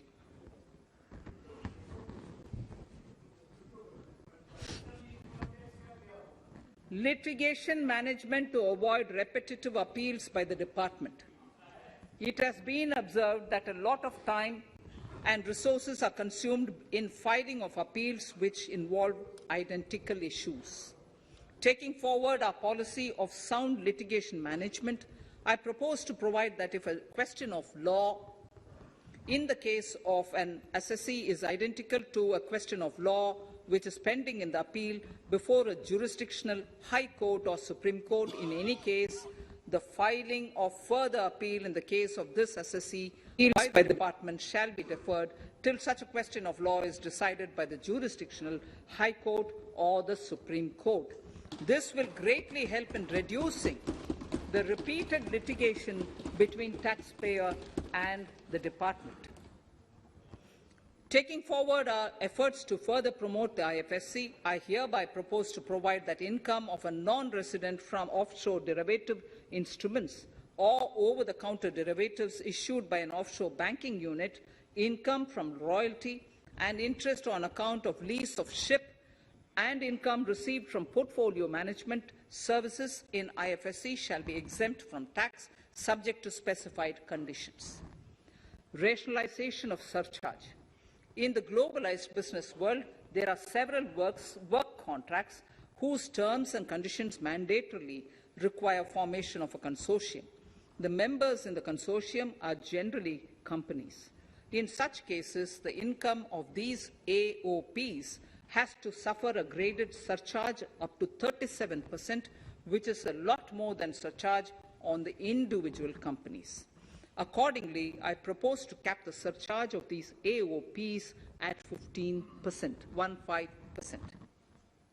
Further, the long-term capital gains on listed equity shares, units, etc., are liable to maximum surcharge of 15%, while other long-term capital gains are subjected to a graded surcharge which goes up to 37%. I propose to cap the surcharge on long-term capital gains arising on transfer of any type of assets at 15%. This step will give a boost to startup community, and along with my proposal on the extended tax benefits to manufacturing companies and startups, reaffirms our commitment to Atmanirbhar Bharat.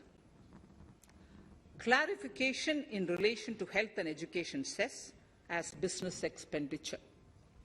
The income tax is not an allowable expenditure for computation of business income. This includes tax as well as surcharges. The health and education cess is imposed as an additional surcharge on the taxpayer for funding specific government welfare programs. However, some courts have allowed health and education cess as business expenditure, which is against the legislative intent. To reiterate the legislative intent, I propose to clarify that any surcharge or cess on income and profits is not allowable as business expenditure. Deterrence against tax evasion. Honourable Speaker, sir, presently there is ambiguity regarding set-off of brought forward loss against undisclosed income detected in search operations.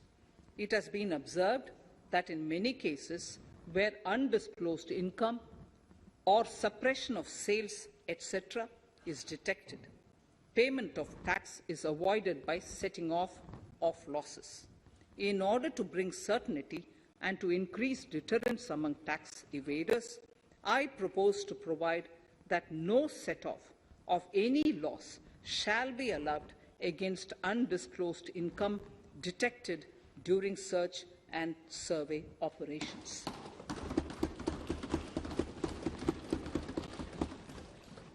It has been noticed that as a business promotion strategy, there is a tendency on businesses to pass on benefits to their agents. Such benefits are taxable in the hands of the agents. In order to track such transactions, I propose to provide for tax deduction by the person giving benefits if the aggregate value of such benefits exceeds 20,000 rupees during the financial year. A few other changes are being made, the details of which are there in the finance bill. Indirect taxes. So, remarkable progress in GST. GST has been a landmark reform of independent India, showcasing the spirit of cooperative federalism. While aspirations were high, there were huge challenges too. These challenges were overcome deftly and painstakingly under the guidance and the oversight of the GST Council. We can now take pride in a fully IT-driven and progressive GST regime that has fulfilled the cherished dream of India as one market, one tax. There are still some challenges remaining, and we aspire to meet them in the coming year. The right balance between facilitation and enforcement has engendered significantly better compliance, and enforcement has engendered better compliance. GST revenues are buoyant despite the pandemic. I would bring in something which I've got to know this morning, not part of my speech, but worth putting in here for the knowledge of the Honourable House. I would like to bring to the notice of this House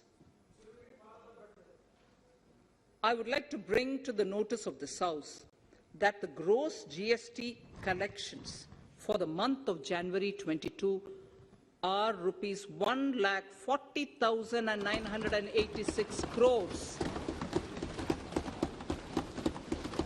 which is the highest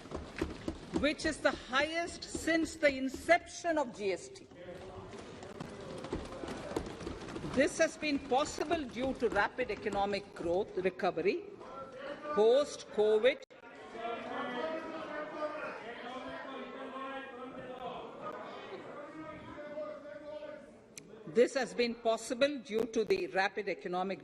recovery post-COVID, as well as various policy and administration undertaken by central and state tax administrations.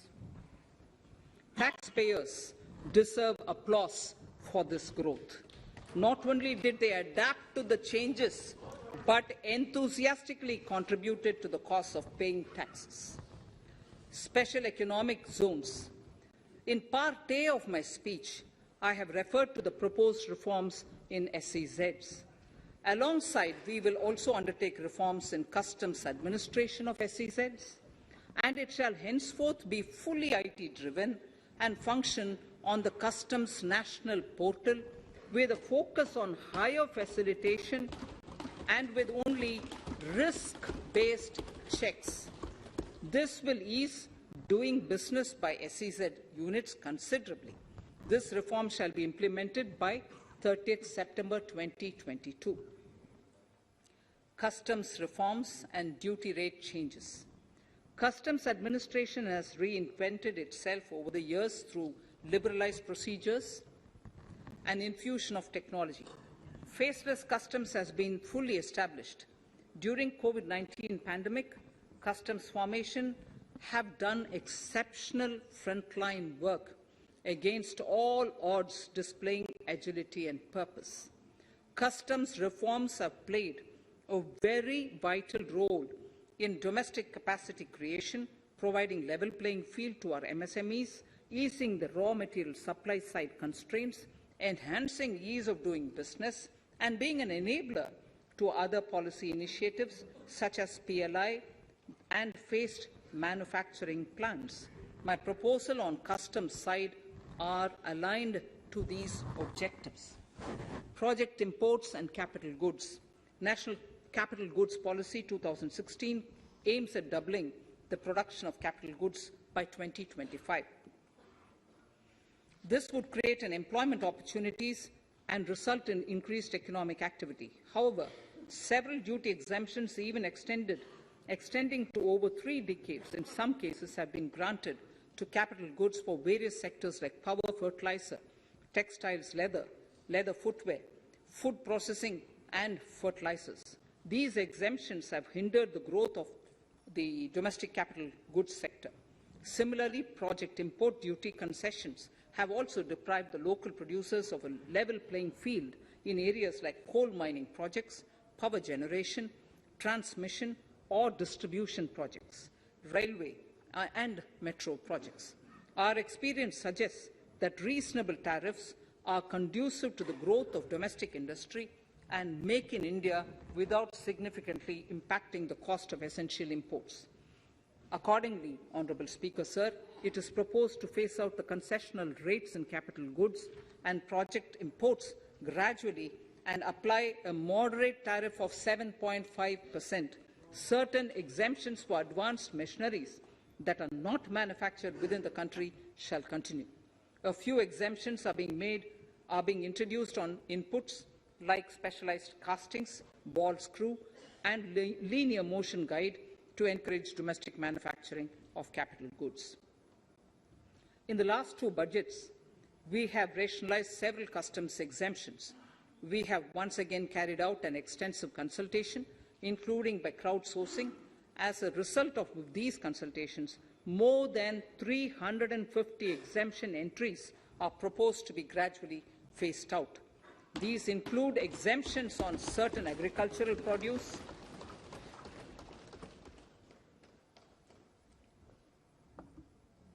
chemicals, fabrics, medical devices and drugs, and medicines for which sufficient domestic capacity exists.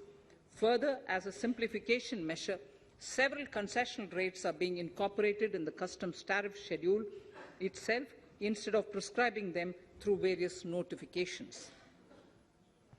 This comprehensive review will simplify the customs rate and tariff structure, particularly for sectors like chemicals, textiles, and metals, and minimize disputes. Removal of exemption on items which are or can be manufactured in India and providing concessional duties on raw material that go into manufacturing of intermediate products will go many a step forward in achieving our objective of Make in India and Atmanirbhar Bharat. I shall now take up specific sector-specific proposals. Electronics.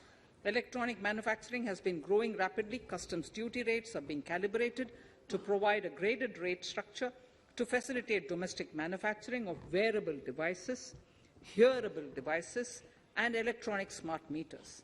Duty concessions are being given to parts of transformer of mobile phone chargers and camera lens of mobile camera module and certain other such items. This will enable domestic manufacturing of high-growth electronic items. Gems and jewellery. To give a boost to the gems and jewellery sector, customs duty on cut and polished diamonds and gemstones is being reduced to 5%. Simply sawn diamond would attract nil customs duty. To facilitate export of jewellery through e-commerce, a simplified regulatory framework shall be implemented by June this year to disincentivize import of undervalued imitation jewellery. The customs duty on imitation jewellery is being prescribed in a manner that a duty of at least 400 rupees per kg is paid on its import. Chemicals. Customs duty on certain critical chemicals, namely methanol, acetic acid, and heavy feedstocks for petroleum refining, are being reduced, while duty is being raised on sodium cyanide, for which adequate capacity in the domestic arena exists. These changes will help in enhancing domestic value addition. MSMEs. Duty on umbrellas is being raised to 20%. Exemption to parts of umbrellas is being withdrawn. Exemption is also being rationalized on implements and tools for agricultural sector which are manufactured in India. Customs duty exemption given to steel scrap last year is being extended for another year to provide relief to MSME secondary steel producers.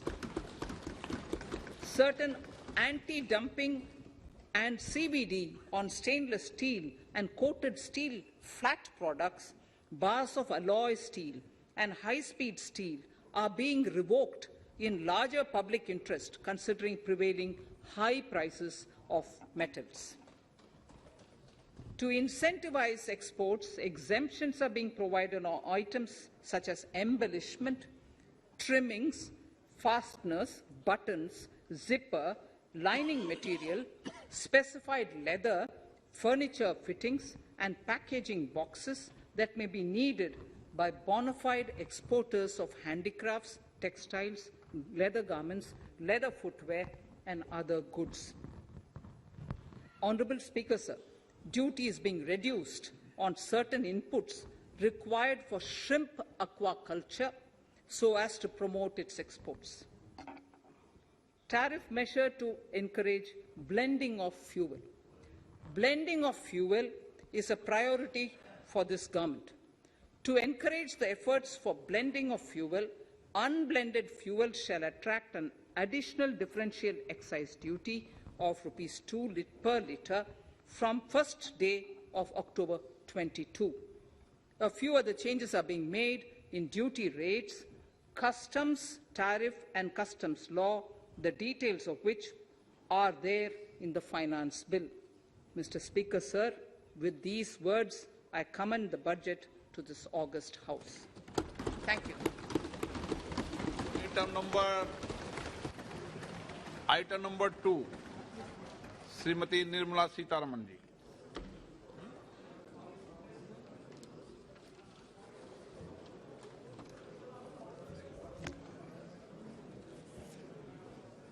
Sir, with your permission, I rise to lay on the table the following statements under Section 3(1) of the Fiscal Responsibility and Budget Management FRBM Act 2003, Medium-Term Fiscal Policy cum Fiscal Policy Strategy Statement and Macroeconomic Framework Statement. Item number 3, Vitt Videk 2020, Nirmala Sitharaman ji.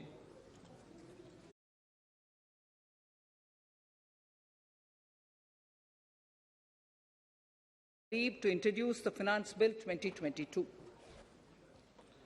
प्रश्न ये कि वित्त विधेयक को पुनर्स्थापित करने की अनुमति प्रदान की जाए।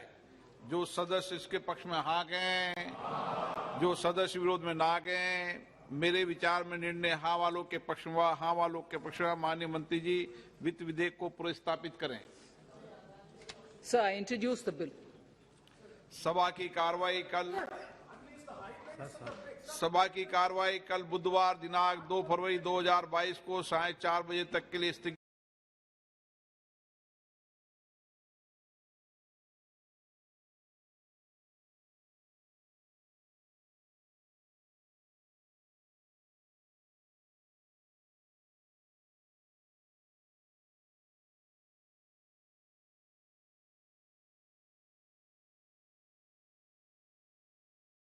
लोगों ने ये सफ़र करीब 3 साल पहले डगमगाते हुए शुरू किया था। आज आप लोगों का प्रेम के साथ हम 2 लाख से ऊपर का परिवार हो गए हैं। अब चूंकि परिवार बड़ा हो गया है तो थोड़ी जिम्मेदारी बढ़ गई है, जिम्मेदारी भी बढ़ गई है, काम भी बढ़ गया है। और पिछला 1-1.25 वर्ष तो एक तरह से कोरोना और कोविड के ही भेंट चढ़ गया। आप उसी से जूझ रहे हैं, कुछ ना कुछ। कोई भी ऐसा दिन नहीं है जब आप कोविड या कोरोना की समस्या से ना हो। जब हमने ये सफ़र शुरू किया था तो मूल रूप से हम एक पॉलिटिकल एनालिसिस और कुछ अपने सामाजिक दायित्व का निर्वाह करने के लिए इसकी संरचना हुई थी, परिकल्पना वो थी। लेकिन आज धीरे धीरे नए आयाम जुड़ते जा रहे हैं, नए लोग जुड़ते जा रहे हैं। और अब इस चैनल को स्थायित्व देने के लिए आप सब लोगों से, जो मेरे परिवार के सदस्य हैं, से आग्रह है कि हम एक नई मेंबरशिप स्कीम लॉन्च कर रहे हैं। इस मेंबरशिप स्कीम में 3 कैटेगरीज हैं। एसोसिएट है 199 रुपए के, 199 रुपीज़। देन पार्टनर 1199, 1199, 1199 रुपए। और फैमिली है, उसमें 3999, 3999। आपसे आग्रह है कि अभी तक जिस तरह का प्रेम और सहयोग आपने दिया है, और खास करके इस प्रोग्राम में मेंबरशिप लेके आप हमारा उत्साहवर्धन करेंगे, हमें रास्ता भी दिखाएंगे, नई दिशा की ओर ले चलने में सहायता करेंगे। धन्यवाद। रिपब्लिक में आपका स्वागत है। हम लोगों ने ये सफ़र करीब 3 साल पहले डगमगाते हुए शुरू किया था। आज आप लोगों का प्रेम के साथ हम 2 लाख से ऊपर का परिवार हो गए हैं। अब चूंकि परिवार बड़ा हो गया है तो थोड़ी जिम्मेदारी बढ़ गई है, जिम्मेदारी भी बढ़ गई है, काम भी बढ़ गया है। और पिछला 1-1.25 वर्ष तो एक तरह से कोरोना और कोविड के ही भेंट चढ़ गया। आप उसी से जूझ रहे हैं, कुछ ना कुछ, कोई भी ऐसा दिन नहीं है जब आप कोविड या कोरोना की समस्या से ना हो। जब हमने ये सफ़र शुरू किया था तो मूल रूप से हम एक पॉलिटिकल एनालिसिस और कुछ अपने सामाजिक दायित्व का निर्वाह करने के लिए इसकी संरचना हुई थी, परिकल्पना वो थी। लेकिन आज धीरे धीरे नए आयाम जुड़ते जा रहे हैं, नए लोग जुड़ते जा रहे हैं, और अब इस चैनल को स्थायित्व देने के लिए आप सब लोगों से, जो मेरे परिवार के सदस्य हैं, से आग्रह है कि हम एक नई मेंबरशिप स्कीम लॉन्च कर रहे हैं। इस मेंबरशिप स्कीम में 3 कैटेगरीज हैं। एसोसिएट है 199 रुपये के, 199 रुपीज़, देन पार्टनर 1199 1199 1199 रुपये, और फैमिली है उसमें 3999 3999। आपसे आग्रह है कि अभी तक जिस तरह का प्रेम और सहयोग आपने दिया है, और खास करके इस प्रोग्राम में मेंबरशिप लेके आप हमारा उत्साहवर्धन करेंगे, हमें रास्ता भी दिखाएंगे और इस पूरे चैनल को एक नई दिशा की ओर ले चलने में सहायता करेंगे। धन्यवाद। अगर आपको दी पब्लिक के कार्यक्रम पसंद आते हैं तो इन्हें लाइक करें। अगर आप इस वीडियो को YouTube पर देख रहे हैं तो चैनल को सब्सक्राइब करें, और अगर आप इसे Facebook पर देख रहे हैं तो दी पब्लिक के पेज को लाइक करें। अगर आप चाहते हैं कि हम निष्पक्ष पत्रकारिता को जारी रखते हुए आपसे जुड़े मुद्दों पर सवाल उठाते रहें तो हमें सहयोग करें। आपका छोटा से छोटा सहयोग भी इस मुहिम को जारी रखने में हमें ताकत देगा। डोनेट करने के लिए डिटेल्स जो हैं वो डिस्क्रिप्शन बॉक्स में दी गई हैं। धन्यवाद।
the Public India, because this is a joint live broadcast that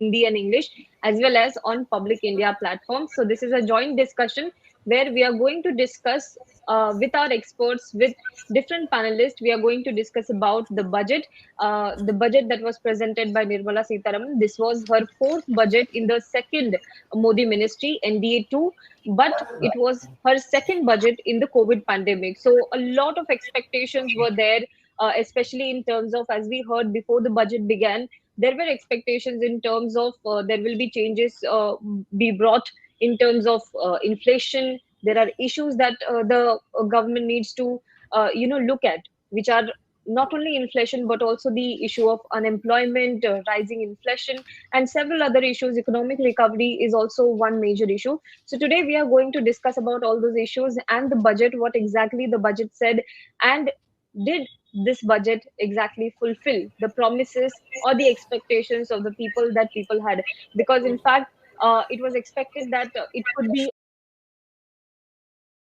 Did this budget in fact give a direction to the country going forward in 2022? That is what we are going to discuss today. But before that, let me just first give you a gist of what Nirmala Sitharaman said today. She said that the government has four priorities in 2022 and 2023 financial year. First is PM Gati Shakti, which is a consolidated platform where the infrastructure projects of different ministries will be coordinated. Then the priority is also inclusive development, productivity enhancement, and investment, sunrise opportunities, energy transition, climate action, and of investment. She also said that 400 Vande Bharat trains will be launched this year. There will be classes, TV channels, particularly for each classes between 1st to 12th, and several other such plans, policies have been introduced in this budget. So let us straight away go to Mr. Anand Vardhan Singh, Chief Editor of the Public. Let us hear from him. Anand ji, आपको क्या लगता है? एक तो ये budget पेश हुआ है ऐसे समय में जबकि इलेक्शंस जो है, वोटिंग जो है अभी कुछ दिनों बाद होने वाली है. आपको क्या लगता है कि ये बजट जो है वो इलेक्शन को मद्देनजर रखते हुए प्रेजेंट किया था या फिर एक इकोनॉमी को मद्देनजर रखते हुए प्रेजेंट किया था? नहीं, थैंकफुली एक तो मैं पहला अपना रिएक्शन बता दूं. मुझे ऐसी उम्मीद थी क्योंकि जो सरकार अभी प्रेजेंटली है, ये सरकार केवल इलेक्शन को ही देख के अपनी सारी पॉलिसीज बनाती है. मतलब इलेक्शन को से ही सारी चीजें ड्राइव होती हैं. तो थैंकफुली आई मस्ट से कि कम से कम बजट में इलेक्शन का फुटप्रिंट नहीं दिखाई देता है. ये बजट अगर इलेक्शन नहीं भी होता तो इसी के आसपास ही कोई बजट होता, क्योंकि जिसको कहते हैं ना, लोक लुभावनी चीजें, बहुत चीजें नहीं बोली गई हैं. लंबा बजट था. और अभी हाल के दिनों में क्या हो गया है कि जब से इन्होंने इंटीग्रेट किया है रेलवे को और जनरल बजट को एक साथ, एक 4-5 साल से बजट बहुत आसान नहीं रह गया है किसी भी व्यक्ति के समझने के लिए, क्योंकि पहले चीजें स्टैंडर्ड होती थी, अलग अलग हेड्स में बताई जाती थी. अब आप एक जनरल पूरा बोल देते हैं. जैसे आपने पूरा बोल दिया कि 39 लाख करोड़ का बजट है. अब उसमें आपने अलग अलग नहीं बताया कितना, जैसे पहले बताया जाता था कि एजुकेशन के उसमें इतना, डिफेंस में इतना, हेल्थ में इतना. आप जनरल चीजें बोल देते हैं. तो मुझे ऐसा लगता है कि बजट का जो बेसिक चीज है वो आपके पास, हालांकि आपने इसमें गाइडिंग प्रिंसिपल ये बताया है, and one of the thing is कि हम टेंडरिंग को और ट्रांसपेरेंट करेंगे. लेकिन आपने जब ये बात आप बता रहे हैं तो इसी को आपने, मतलब ट्रांसपेरेंट से बहुत कम है, ज्यादा चीजें बताई नहीं गई हैं बजट में. अब वो जब फाइनेंशियल बिल पूरा आएगा उसमें फिर पढ़ना होगा, उसमें पढ़ के आप आदमी बता सकता है. लेकिन पहले जो एक आम आदमी इसको सुनता था, नंबर 1. नंबर 2, मुझे ऐसा लगता है कि जो टीवी देखते रहते हैं, जो बजट देखते रहते हैं, जो एक साथ में मार्केट को देख रहे होते हैं, उनका वो सब ज्यादातर टैक्स पेयर्स होते हैं. ये गांव का आदमी, जो गांव का किसान है, वो बजट नहीं देख रहा है. उसको इससे बहुत मतलब भी नहीं है कि आपने क्या क्या किया है. तो मैं एक चीज ये भी कहूंगा कि जो आम आदमी है वो हर साल बड़ी उस नजर से देखता है कि शायद इस बार कुछ होगा. ये 9वें साल भी टैक्स का जो स्लैब है जस का तस है, वो बिल्कुल हिला नहीं है.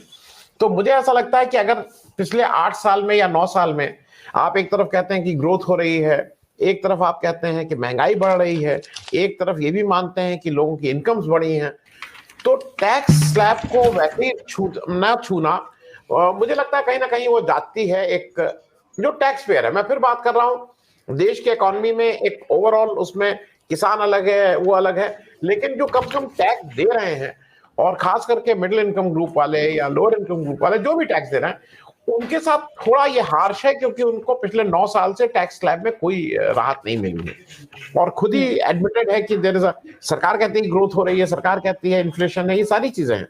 तो on the face of it is not a election budget. Akhilesh sir, what do you feel about this budget? Your first reaction? Very disappointed.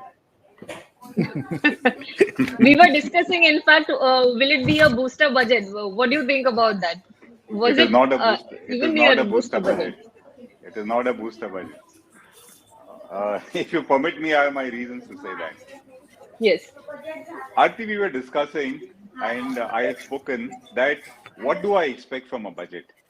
The first thing I expect from a budget is that there are some short-term issues facing the country and the economy, and you need to address them.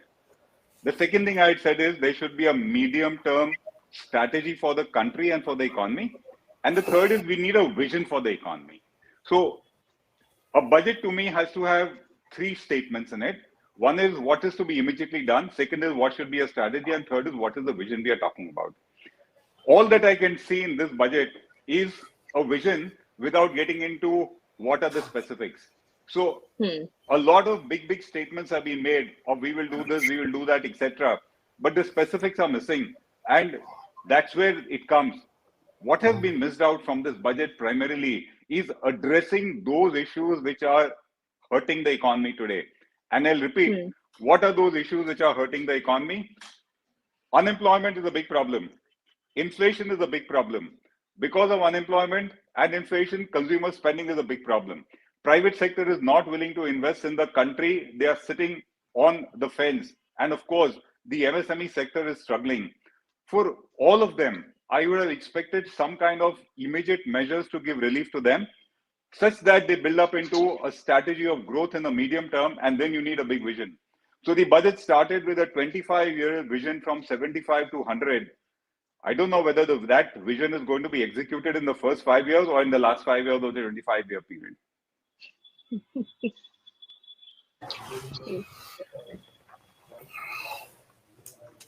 I think we also have with us former general manager of Integrated Coach Factory, Sudhanshu Maniji. 400 Vande Bharat trains have been announced in this particular budget. Railway budget, as Mr. Anandvardhan rightly said, was combined with budget during the Modi government's time. Has it made things simpler or has it made things complicated? Because earlier it was said कि middle class के लिए railway काफी एक important transport medium है, तो railway budget जो है ये एक अलग से पेश किया जाता था. Separation of railway budget from the main budget. So this has had, there are 2 views in it. First of all, earlier the railway budget as a fraction of the main budget used to be larger. This has become much smaller. So there was a case why have a separate budget for railways when it was hardly in the range of 2 lakh crores or so. But there was a reason why the separate budget was used. I'll not go too much into that because it's become a matter of fact. What it has done is that it has made railways more complacent. पहले railway को dividend देना रहता था on investment by the central government, और dividend कभी differ भी होता था. अब as a part of the main budget, आप एक बड़ा huge amount अपनी deficit पूरा करने के लिए government आपको दे रही है, और आपको you are complacent कि वो मिल जाएगा, इसलिए railway की bottom line का कोई concept बचा ही नहीं. उस पे मैं अभी आता हूं. नॉर्मली कोई भी बजट में 2-3 भार्गव साहब ने अभी बताया, थोड़ा सा वही बात कह लूं कि it should start with a vision, और विजन के साथ आपकी policy or project announcements and all, they should follow that vision. And the announcement should not be hype. It should flow out of that vision, and there should be a clear roadmap. आप 10-15 साल की बात करो, हर साल करते जाओ, फिर भूलते जाओ, उसका कोई फायदा नहीं होता. और इसके अलावा एक और इंपॉर्टेंट चीज होती है जो actual numbers, because after all it's a budget. तो मैं रेलवे पे अगर बात करूं तो पहले मैं नंबर्स की बात करूंगा. पिछले 2 साल से ऑपरेटिंग रेशियो यानी कि expense divided by revenue, working expense divided by gross revenue, railway का 90 से 95 के बीच में रहता था. ये पिछले 2 साल से 100 से ऊपर चला गया है. 1920 में 115 और लास्ट ईयर 131. ये अलग बात है कि सरकार ने उसको दिखाया 100 के नीचे है, बिकॉज आप जो पेंशन में कंट्रीब्यूशन देते थे वो आपने बोरोइंग से या गवर्नमेंट के बजटरी सपोर्ट से दे दिया, अपने रेवेन्यू से नहीं दिया. तो ये तो अपने को एक खुश रखने की बात है, असलियत से बहुत दूर है.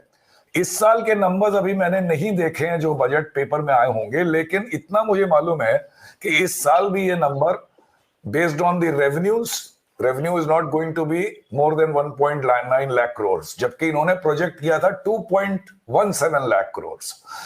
और एक्सपेंडिचर जो कि प्रोजेक्ट किया था 2.08 लाख करोड़, वो भी उससे ज्यादा होने वाला है. That included pension. तो ये इस बार फिर just to keep operating ratio below 100, ये लगता है कि पेंशन को रेवेन्यू से मीट नहीं करेंगे and they will keep it under 100. Of course I don't know what they have done. Why it is important? Because operating ratio is a measure of your financial health, basic financial health. और अगर आप उसके साथ fudging करो, उसको ऑब्फस्केट करो, तो ये लॉन्ग टर्म के लिए अच्छा नहीं है. सो इसका कोई विजन मुझे स्पीच में नहीं दिखा. हालांकि रेलवे पे शायद 2-4 पैराग्राफ ही रहे होंगे, लेकिन ये सबसे बड़ा इंपॉर्टेंट इशू रेलवेज के लिए है कि सेल्फ सस्टेनिंग कब बनेगी railway. Otherwise it will become another air India. आज रेलवे का आउटस्टैंडिंग जो है वो डेट करीब 4 लाख करोड़ से भी ऊपर है, और इंटरेस्ट बर्डन अब शुरू होने वाला है, बिकॉज बहुत दिन तक मॉरेटोरियम था.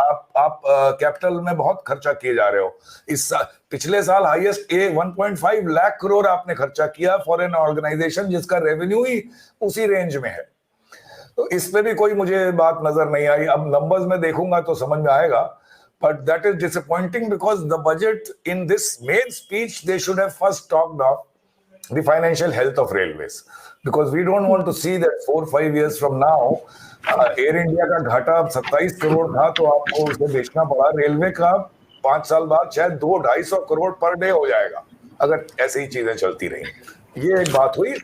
अब रहा अनाउंसमेंट, तो अनाउंसमेंट में इन्होंने 2-3 अनाउंसमेंट, एक तो गति शक्ति से रिलेटेड बड़े अनाउंसमेंट थे, उसमें रेलवे का भी पार्ट है, वो एक अच्छी चीज है और इन्होंने एक्सपैंड किया है और इसके बारे में 3-4 महीने से बात हो रही है. तो कोई ऐसी कोई बड़ी नई चीज उसमें फाइनेंस मिनिस्टर ने नहीं कही. वैसे इनिशिएटिव अच्छा है.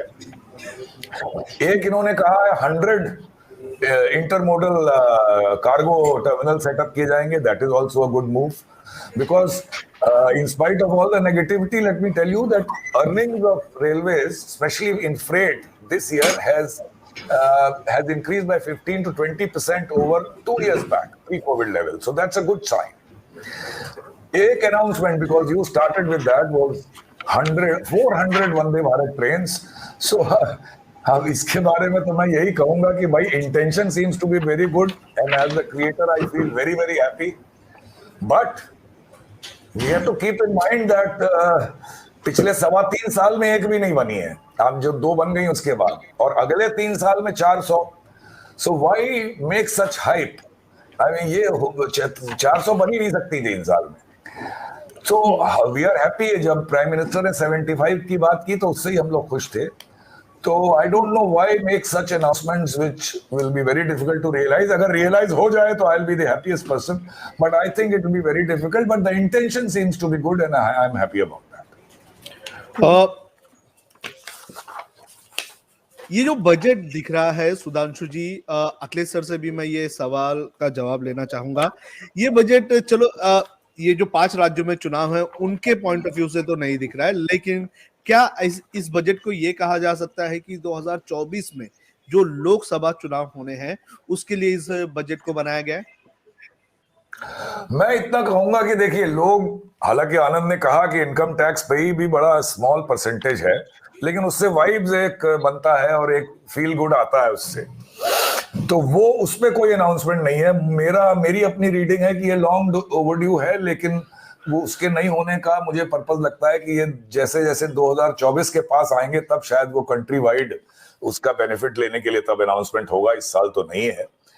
और आपका ये सवाल था कि इलेक्शन से पे, मुझे भी नहीं लगता कि इस इलेक्शन को माइंड में रख के कोई अनाउंसमेंट इन्होंने किया है, और जैसा विजन की बात है, ऐसा कोई कोई कोई मेजर रिफॉर्म या मेजर शिफ्ट इन पॉलिसी या मेजर इनिशिएटिव कुछ ऐसा खास दिखा नहीं इस बजट में। मैं just to add a very small addition, ये जो इनकम टैक्स की हम लोग बात कर रहे हैं ना, पहले कम से कम एक्नॉलेज किया जाता था कि ये है, हम बढ़ा नहीं रहे हैं और इन कारणों से नहीं बढ़ा रहे हैं, हम आगे कुछ ऐसे कर। इस बार उन्होंने आपको तवज्जो ही नहीं दी है, जिसको कहते हैं मतलब दे यू डोंट एग्जिस्ट। मेरा कहना यह है कि आप आज तक का बजट उठा के देख लें, they have not increased but they have mentioned at least कि हम ये नहीं, हम आगे करेंगे, इस बार ऐसा था। इस बार उन्होंने बिल्कुल उसको कहा है कि इसकी बात भी मत करो। Akhilesh ji will be in a better position to reply on that. Anand ji, let me add to what you are saying. Income tax के जैसे अनाउंसमेंट्स हुए और मैं बजट स्पीच ऑफ कोर्स देख रहा था, my team of course came to me after that, sir highlights क्या हैं? तो मैंने उनको ये कहा कि जो मैडम ने अनाउंस किए हैं अनाउंसमेंट, अगर हम एक्चुअल बजट देखेंगे बाद में तो पता चलेगा कि उससे कहीं ज्यादा अनाउंसमेंट्स हुए हैं, और जो इनकम टैक्स में तकलीफदायक या अनपॉपुलर अनाउंसमेंट्स होते हैं वो अनाउंस नहीं किए जाते हैं। ये हमने पिछले अभी 2-3 साल से ट्रेंड देखी है कि जो अनाउंसमेंट्स होते हैं वो पॉपुलिस्ट होते हैं, इनकम टैक्स एक्ट के अमेंडमेंट्स वगैरह या उस प्रकार की schemes, but those which are not popular or those which are going to make you feel that array act has now become more complicated, they are generally bypassed in the speech. And speech के अलावा तो हम जैसे काफी कम लोग हैं जो budget को अच्छी तरह से देखते हैं, क्योंकि वो हमारा प्रोफेशन है। हम जब स्पीच और उसके कंटेंट्स को देखते हैं तो पता चलता है कि उन दोनों में बहुत फर्क है, और कई सारे ऐसे अमेंडमेंट्स आ गए हैं जो टैक्स पेयर के एंगल से they don't seem to be very good. That is one point. The second thing where I add to what you're saying, Anandji, is if I have to give another tag to this budget, it is heavy on intent and low on content. So big announcements are made, specifics are missing. We don't even know where are the announcements going to head. We don't even know whether those announcements are meant for this current financial year or they are meant for the next 5 years or 3 years or 10 years. We don't even know that. मुझे याद है last year के budget में भारी figures announce हुए थे, एक scheme के बाद दूसरी स्कीम। आप उनको अगर पढ़ते तो पता चलता है कि वो तो 5 साल का फिगर इस साल में अनाउंस कर दिया है।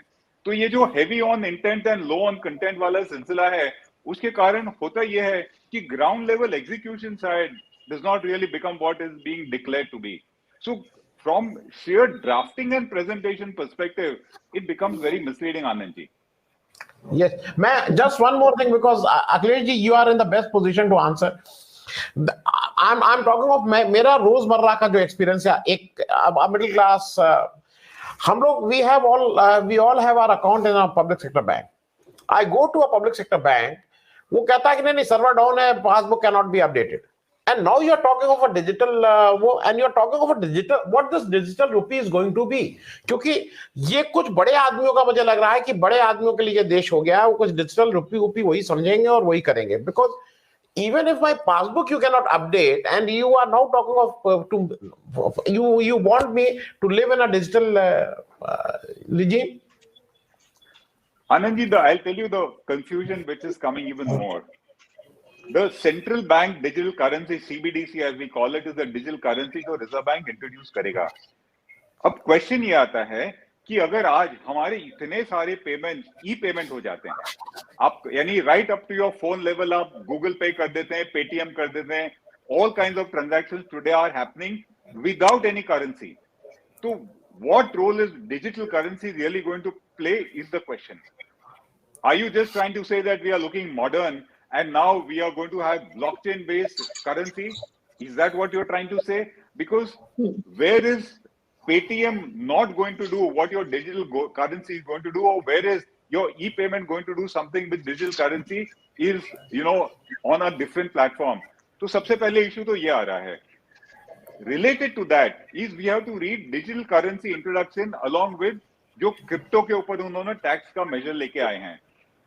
Anand ji, if you will note, पिछले साल इन्होंने अनाउंस किया था पिछले साल के बजट में that they are going to come up with a crypto law, वो नहीं आई. फिर विंटर सेशन में अनाउंस किया था उसके पहले that we are going to come up with a crypto law, फिर वापस नहीं आया. फिर ये उम्मीद थी कि शायद इस बजट में आएगा, और इस बजट में what have they got? They have announced that any crypto transaction will be taxed at a flat rate of 30%, whatever gains you make out of it. आपको और कोई खर्चे का डिडक्शन नहीं मिलेगा, आपने सिर्फ जो क्रिप्टो कॉस्ट ऑफ परचेज है उसका डिडक्शन मिलेगा. It will be taxed, the gain will be taxed straight at 30%. In other words, you are not coming up with a law for crypto, so you have gone back on your word, you have only created more confusion, and in a way you are legitimizing crypto in the country, because now you are going to tax it. आप law लाने वाले थे, वो लाई नहीं है, और आप एक इनकम टैक्स का क्लैरिफिकेशन ले आए कि भाई आपका क्रिप्टो हम 30% पे टैक्स करेंगे. That has to be read with the CBDC, because Reserve Bank was always against crypto. तो शायद Reserve Bank को प्लीज करने के लिए उन्होंने ये क्रिप्टो टैक्स ले आए हैं. The question comes is, why does the government not have the guts to come up with a law on crypto? Some of my friends in politics and journalists like senior journalists like you, Anand ji, they sometimes comment कि शायद मंत्रियों का इतना पैसा crypto में पड़ा है कि लॉ उसको बैन करने की ताकत नहीं है सरकार में. We really don't know the reason. This is a very speculative statement. But I only have one question. Why is it that 3 times you had announced that you're going to come out with a crypto law and you never came? And this time you have come up with a tax on crypto. So this is all ad hocism according to me. So adding to it, I think Sudhanshu ji has some points. Obviously there is a lot of hype in every area. If you go repetitive announcements, नए announcement के अलावा वही चीजें बार बार बोल के, I don't know why we do that, but उसके आप depth में जाइए तो आपको पता लगेगा कि कोई ऐसी खास नई चीज नहीं है. But there are 2 things which I want to flag, which seem to be encouraging. India is a one of the largest importer of defense equipment. We all know that. इसकी तरफ गवर्नमेंट का स्ट्रेस रहा है आत्मनिर्भर के under and otherwise.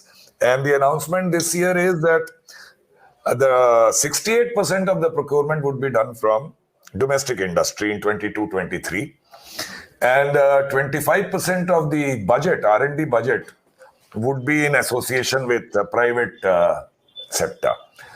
This, to my mind, is a good step. अगर ये defense procurement indigenous companies से या इंडिजिनस सोर्सेस से या अपनी ऑर्डिनेंस फैक्ट्रीज से is going up to the 68% of total procurement, I would say it's a good sign. And another thing that I want to say is about ground reality कितनी है, I don't know, but my anecdotal knowledge says that there is some reality in it, is that there's a lot of stress on housing for low-income groups. They're talking of 80 lakh houses this year, and 48,000 crores earmarked for that program. In the long run, 8.7 crore housing, as if I heard correctly.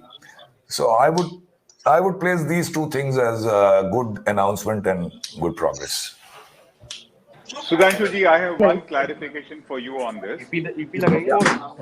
Indigenous defense acquisition and procurement is always good, very nice. I hope it is time bound, but the very fact that that is on their priority list is good. As far as housing budget is concerned, that 80 lakh figure sounds good, but if you come down to the finances, that's an outlay of 48,000 crores. Let me tell you that the backlog in India in investment in housing alone, just housing alone, is over 75 lakh crores. And I'm giving you a conservative figure. So 48,000 does not even make a dip in the entire matter. Anyway, it's good that we have started talking about it. Yeah, but I would assume these are very low value housing, which would be, I mean, the number you're talking about must involve all kinds of housing. No, sir, I'm talking affordable housing. Okay, all right, okay. One fact that was highlighted in the budget speech is that in the month of January 2022, the GST collection of the government was at the highest. It was more than 1,40,000 Aarti crores. उसके आरती बारे मैं में क्या कहना चाहेंगे? एक minute मैं आपको रोकना चाहूंगा। कुमार जैन हमारे जी साथ जुड़े हुए हैं। जेम्स एंड ज्वेलरी इंडस्ट्री को जो उम्मीद लगाई गई थी 5% का, मुझे लगता है कि कुछ छूट मिली है। कुमार जैन जी, आपका क्या रिएक्शन? आपका माइक बंद है, आप माइक चालू करके बोलिए। We have lost Sonu. नहीं, बड़े अफसोस की बात है कि हमारी सब पूरी आशाओं पे जो हम पैकेज मांग रहे थे, सरकार पैकेज बांट रही थी, उसमें बड़ी निराशा हुई है। और नहीं तो सरकार ने ड्यूटी पे ध्यान दिया, जीएसटी पे ध्यान दिया, कोई टैक्सों पे, टीडीएस टीसीएस टैक्सों पे ध्यान दिया। सिर्फ सरकार ने डायमंड ज्वेलरी जो है उस पे 7% से 5% घटा के किया है। वो भी एक माइनर चीज है।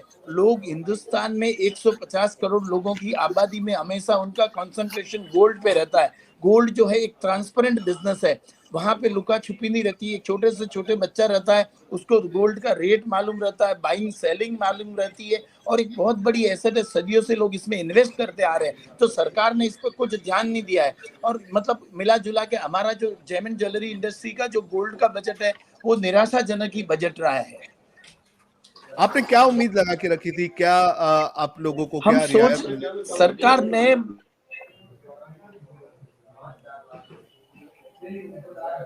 वहां पे जो 10% 12% ड्यूटी थी वो घटा के 7% की गई थी। इस बार भी हमने मांग की थी कि भाई जो 7% इम्पोर्ट ड्यूटी है उसको घटा के 4% किया जाए। आज इंटरनेशनल मार्केट में जो सोने का भाव है यहाँ से बढ़ के 10,000 रुपया ज्यादा है। इसकी वजह से इंटरनेशनल जो टूरिस्ट आते हैं, जो बायर्स आते हैं, जवेरी बाजार में एक बहुत बड़ा एशिया का हब है और 200 साल पुराना हब है, और धूम खरीदारी होती थी।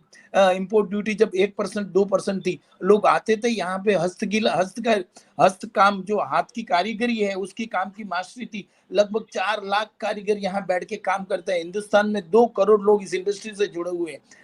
लेकिन सबका मुख्य यही एम था कि भाई सोना जो कोविड में 2 साल में लोग खत्म हो गए, मर गए, सुप्त हो गए, उनकी जो हालत थी वो हालत सुधारने के लिए सरकार कुछ ना कुछ पॉलिसी लाएगी, कुछ टैक्स रियायत करेगी और बिजनेस को प्रमोशन मिलेगा। लोग ऑलरेडी बैठे हुए हैं। लोग इतने 2 सालों से काम बंद होने की वजह से कुछ काम नहीं कर पाए। काफी कारीगर गांव भाग गए थे, उनको पैसे देकर, उनको खर्चा देकर यहाँ बुलाया था, विश्वास दिलाया था कि काम आएगा हमारे पास में। लेकिन काम आने की जगह पे सरकार ने कोई पॉलिसी इसमें ऐड की नहीं है, तो थोड़ी निराशा डेफिनेटली हुई है। हम सोच रहे थे कि निर्मला सीतारमन जी लास्ट ईयर के बजट में उन्होंने ड्यूटी घटाई थी, इस बार कुछ जीएसटी का फायदा देंगे, कुछ टैक्स का फायदा होगा, या कुछ कहीं भी जाके इसके बारे में ध्यान दिया जाएगा। लेकिन कुछ हमारे लिए एकदम निराशाजनक ही बजट रहा है। ये जीएसटी के वजह से कितनी हैरानी, कितनी परेशानी हो रही है। निर्मला सीतारमन ने तो ये भी कहा कि रिकॉर्ड कलेक्शन हुआ है जीएसटी का। नहीं, ये किससे पूछना है आप? ये प्रश्न किससे पूछना है? कुमार जी से मेरा सवाल है। सर सवाल वापस कीजिए। कुछ प्रॉब्लम जीएसटी से कितनी परेशानी हो रही है आज भी एक व्यापारी को? और जीएसटी की बात करें तो इस बार निर्मला सीतारमन ने यह कहा कि रिकॉर्ड ब्रेकिंग कलेक्शन हुआ है। बिल्कुल, इससे भी बेटर हो सकता था, इससे भी बहुत बढ़िया कलेक्शन हो सकता था। आज सोने के में 3% जीएसटी है। आज सोने का भाव, उस समय भाव कम था, 20-25 हजार का भाव था, आज 50 हजार सोने का भाव हो चुका है। 3% जीएसटी में मतलब 1500 रुपए आदमी को 50 यानी 10 ग्राम सोना आता है। कोई बहुत बड़ी बात नहीं है। 10 ग्राम सोने पे उसको 1500 रुपए और ज्यादा बेयर करना पड़ता है। अब हिंदुस्तान में शादियों में मेन सोने की खपत होती है। एक छोटे से छोटा आदमी अपनी बेटी को स्त्री धन के रूप में 50 से 100 ग्राम सोना देता है। 100 ग्राम सोने की वैल्यू 5 लाख रुपए हो गई। अब 5 लाख पे छोटा आदमी कैसे भी बजट बना के अपना काम करता है, उस पर उसको 1500 और देने पड़ते हैं, तो उस आदमी के लिए बहुत मुश्किल है। और सोना ज्यादा करके रूरल एरिया में बिकता है।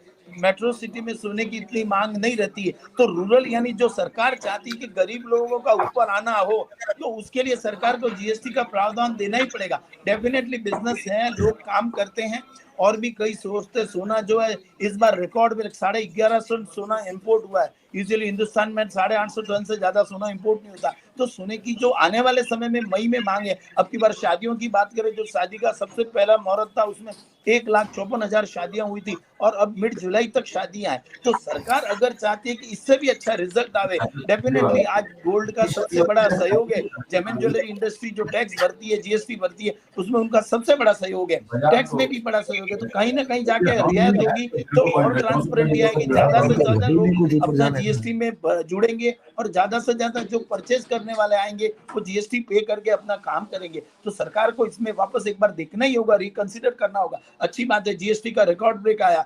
1,40,00,000 करोड़ के अमाउंट का कुछ निर्मला जी बजट में पेश कर रही थी, ये अच्छी बात है। इससे भी कई गुना ज्यादा आएगा, लेकिन सरकार को फिर इसको कंसिडर करना होगा। इंपोर्ट ड्यूटी भी घटानी होगी ताकि इंटरनेशनल बायर्स आवे इंडिया में, जीएसटी घटे। गोल्ड को, जेम एंड ज्वेलरी एक सबसे बड़ा टैक्स पेयर इंडस्ट्री का करीबन मेरे पास एग्जैक्ट आंकड़े नहीं है, लेकिन मैं बताऊं इतना बड़ा अमाउंट है कि आप बड़ी दूसरी इंडस्ट्री की कंपेयर करेंगे तो उस इंडस्ट्री से कई आगे जाता है। तो सरकार को इस बात में डेफिनेटली ध्यान देना था और थोड़ा एक अट्रैक्ट करके लोगों को अट्रैक्ट करना था। जेम एंड ज्वेलरी में 2 करोड़, मैंने कहा पहले 2 करोड़ लोग हिंदुस्तान से जुड़े हुए हैं, तो इस सबका फायदा था, एक इंडस्ट्री का नहीं, इसमें और सारे लोगों का फायदा, कारीगरों का फायदा, मैन्युफैक्चरर का फायदा, होलसेलर का फायदा, बुलियन मर्चेंट का फायदा, कई लोग इससे जुड़े हुए हैं। तो वापस इसको लोगों को देखना था और लोगों में खुशी होती, उत्साह बढ़ता कि नहीं चलो सरकार ने कुछ फायदा किया, हम काम करें। तो आप लोगों की दिक्कतें थी वो हमें बताई, काफी ज्यादा आप लोगों ने उम्मीद लगाई रखी थी, लेकिन उम्मीद पर इस वक्त खरा नहीं उतरा है ये बजट। अखिलेश सर से मेरा यही सवाल है, सर ये जो इंडस्ट्री है, जेम एंड ज्वेलरी इंडस्ट्री, क्या लगता है इसको इंसाफ किया गया है पिछले कुछ बजट्स में? आप सिर्फ जेम एंड ज्वेलरी का क्यों पूछ रहे हो, बाकी का भी पूछो। जी बताइए, सबका ही बता दीजिए सर। सोनू, ऐसा है कि वित्त मंत्री ने ये एक out of the way announcement किया, मैं उनकी स्पीच देख रहा था, कि जनवरी में करीब 1,41,000 करोड़, ऑलमोस्ट दैट मच का कलेक्शन हुआ है, जो एक रिकॉर्ड है। As a tax expert and as a tax payer, I have a different way to look at it. आप क्यों अपनी कानूनों की सफलता आंकड़ों में देख रहे हैं? Why don't you look at it from the quality of provisions that you have put on us that we have to implement? Why don't you talk about the fact that GST law is being implemented in such a coercive manner and some of the provisions are so unfair and complicated that it is not a fair deal to the taxpayer? Why are we talking and giving a benchmark of collection? Why don't we talk about the kind of regulation that we are facing? That's the first issue that I have. Let us not try to acclaim that GST is successful only because tax collections have gone up. Let us try to ask the taxpayer, is he a happy taxpayer? The first thing is that. The second is, ask the taxpayer. There are so many provisions which are patently unfair and the taxpayer has to bear the burden. Let's talk about that. And the most important thing that comes here is, let's be clear, अभी जो दौर आया है, हमारा हर transaction, whether you spend, whether you earn, whether you invest, whatever you do, सरकार के पास उसका पूरा डेटा ऑनलाइन आ रहा है, and it is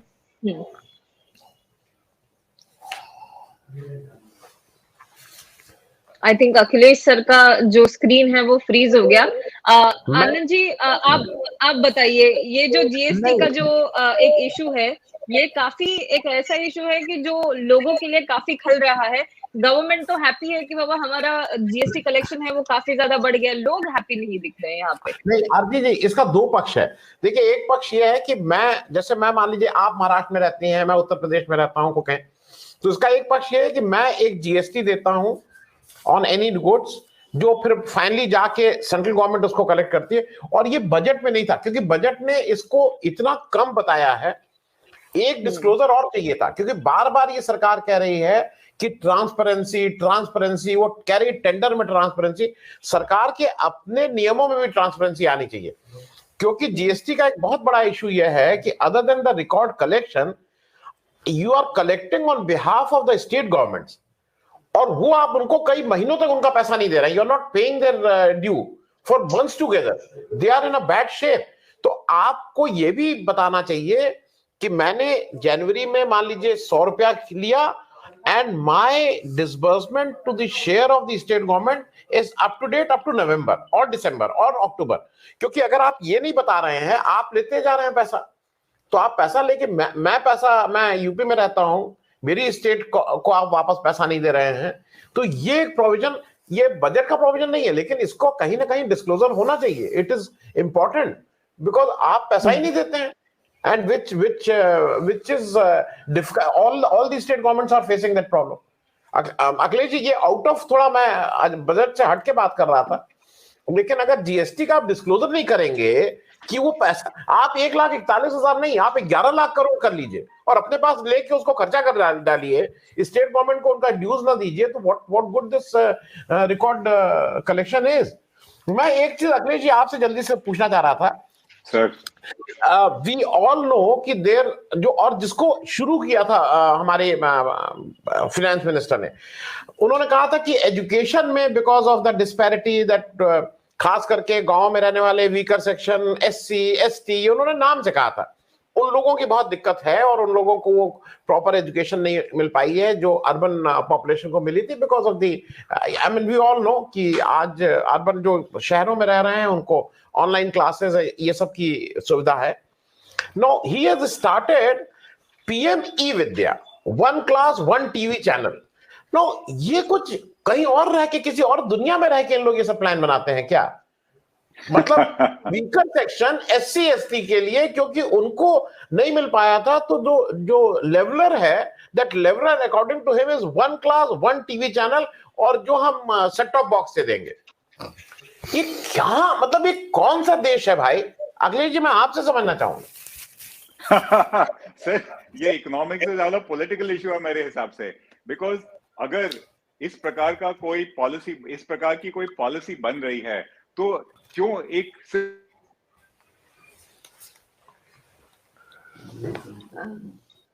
I think उनका डिवाइस जो है वो फिर से फ्रीज हो गया है.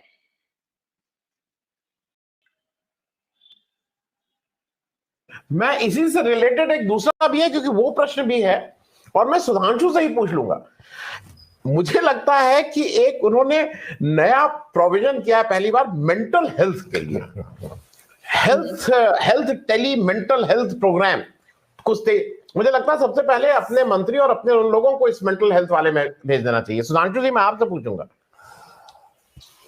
So without any disrespect to people who have some mental problem, 1.5 घंटे की फाइनेंस मिनिस्टर की स्पीच है, उसमें टेली मेंटल इनिशिएटिव जो भी है ये हेल्थ का, इस पे उन्होंने 1 मिनट लगाया. तो इसके बारे में क्या बताऊं, लेकिन मैं आपसे और अखिलेश जी दोनों से एक चीज पूछना चाहता हूं. Somewhere in the budget speech she let it slip that this would create 60 lakh jobs. Now, one of the biggest problems today in the country is reduction in the income of lower income groups, and substantial reduction over last 3-4 years, and unemployment, which is perhaps, as I keep hearing, is at the lowest today. I mean, the unemployment rate is at the highest. So it's such an important issue for the country. उसका ये एक आपने बोल दिया 60 lakh job नहीं आ जाएंगी, it is lost in data, कौन सी आई कौन सी नहीं. What is the long term vision of the government to address this problem? Because आप बजट में अगर पॉलिसी की बातें करते हो, विजन की बात की, ये अनएम्प्लॉयमेंट दूर करने का आपका क्या विजन है? सरकारी नौकरी तो आप दे नहीं सकते, कितनी दे दोगे? तो आप क्या ऐसा कर रहे हो सारे सेक्टर्स में मिला के that people get their employment back? I would like to ask Anand and Akhilesh both, what do you think about that? I could not find much about that in the entire budget speech. Akhilesh ji, पहले आप इनको करने से पहले मेरा जरा वो ई विद्या वाला भी बता दीजिएगा, मतलब जी. Anand ji, I will take e Vidya on a different format. Okay, एक मैं रिपोर्ट पढ़ रहा था जिसमें ये लिखा था कि 5 साल पहले भी भारत में 40 करोड़ जॉब्स थी और आज भी उतनी ही हैं. उसका मतलब ये है कि पिछले 5 साल में हमारे जो ग्रेजुएट्स पैदा हुए हैं उन्हें शायद नौकरी ही नहीं मिली है. अब सबसे बड़ा इशू फिर ये आ जाता है कि अगर मैं 5 साल पहले एक इंजीनियर बन के पास आउट हुआ और 5 साल तक मुझे कोई नौकरी नहीं मिली, मतलब at the end of the 5th year शायद मेरी जो इंजीनियरिंग की पढ़ाई थी फ्रॉम एन एम्प्लॉयमेंट पर्सपेक्टिव उसकी कोई वैल्यू ही नहीं रही है, या मुझे जो जॉब मिलनी चाहिए थी as a freshly pass out engineer I am not going to get it. तो अगर एजुकेशन की बात करनी है, the biggest issue that we are facing today is lack of skills, and because of lack of skills, the employment potential of candidates has gone down, even though they are educated, employed graduates, postgraduates, and beyond. तो अगर ऐसा ही कुछ करना था, I would have wished some kind of attention paid primarily to this issue, which is linked to what Sudhanshu ji said, which is why are you not talking of unemployment? वो तो हमारा सबसे बड़ा मुद्दा है, which is linked to what you said earlier, Anand ji, कि mental health का जो प्रोविजन है, let me tell you, it is really a bad situation.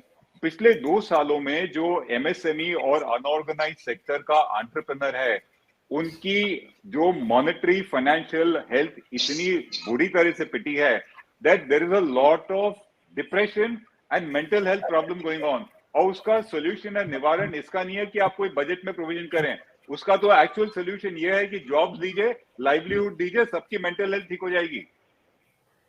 Correct I agree on that, because भाई ये मेंटल हेल्थ की बात कर रहे हैं या किसी भी हेल्थ की बात कर रहे हैं, रूट कॉज पे जाइए ना, why you are trying to treat that, go on the cause, why it is happening. We have a guest, if Aarti Yamin. Yes, I think इनकी बात से याद आया एक कि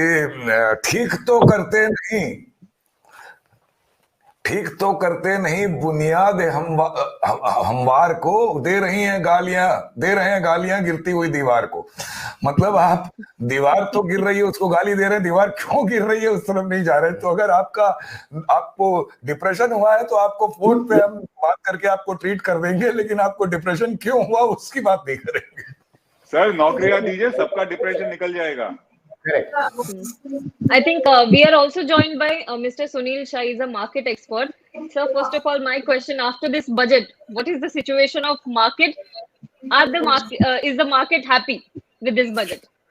Well, let me put it this way: there are no negative surprises in the budget, and that makes market happy. Yes, volatility will be there because at these levels we are having a lot of headwinds far as global cues are concerned, global scenario is concerned. But far as budget is concerned, I think it will be non-event within 48 hours. Yes. And what about the long-term capital gain cap, which they have made it on 15%? Anything? Securities के लिए नहीं है, उसमें देखिए that is for that surcharge, और वो हर एक को उसने एक लेवल पे लेके आए हैं जो 15% के, क्योंकि इसमें सरचार्ज कुछ 37%, that's what the honorable finance minister said. Basically surcharge में ही कुछ वो लेवल पे, एक लेवल पे आ गए, ज्यादा नहीं। So Sunil ji, I see the market reaction as a very negative reaction. I'll tell you why. I would have been very happy as a market person if it was a growth budget. If the budget had got initiatives to cure all the ills that we are talking about, if the budget had got a very clear policy by which the fiscal deficit and the state of finances of the government improve, वो सब की तो बात नहीं है। तो market को इस बात की राहत है कि चलो और नहीं बिगड़ा, ये बात सही है कि सुधार नहीं आया। I mean, they are not looking at it that nothing good came out. They are saying nothing bad came out. That's a very negative perspective. देखिए मैंने वही बताया ना कि इतने सारे हेडविंड जो है, तो उसके चलते हुए under the circumstances they were not expecting anything great. The only thing is, yes, the capex they have increased. They are supposed to increase the capex, which end PPP पे थोड़ा सा जोर दिया है. तो if that materialize, then it will result in क्या कहूँगा कि private capex भी होगा और employment generation होगा, demand boost होगा. That is subject to PPP model takeoff. Sir, let me also point out to you, capex जो बढ़ाया है to 7.5 lakh crores. Let's be clear. There is no perceptible increase in receipts going on. So if one expenditure has gone up, it has to be at the cost of another expenditure. It is not that my receipts are going up by 5 lakh crores, so my capex has gone up by 5 lakh crores. So Again, it's just figure juggling. मैं तो वही कह रहा हूँ कि propose जो दिख रहा है वो अगर मटीरियलाइज होता है in that event, I'm saying, because very frankly, being a market man, there are no rise in capital gain, no duration में कोई change tweak किया है, कहीं भी personal tax में किया नहीं, तो basically एक क्या कहेंगे continuation of policy रही, तो वो positive रहा है. And second thing, fiscal deficit जो in line है, ठीक है, अगर वो चल रहा है और 6.3 भी अचीव करेंगे तो ग्रेट है, बिकॉज थोड़ा सा डाउट है, जो डिसइन्वेस्टमेंट का फिगर था 1,70,000 crore, we are nowhere near.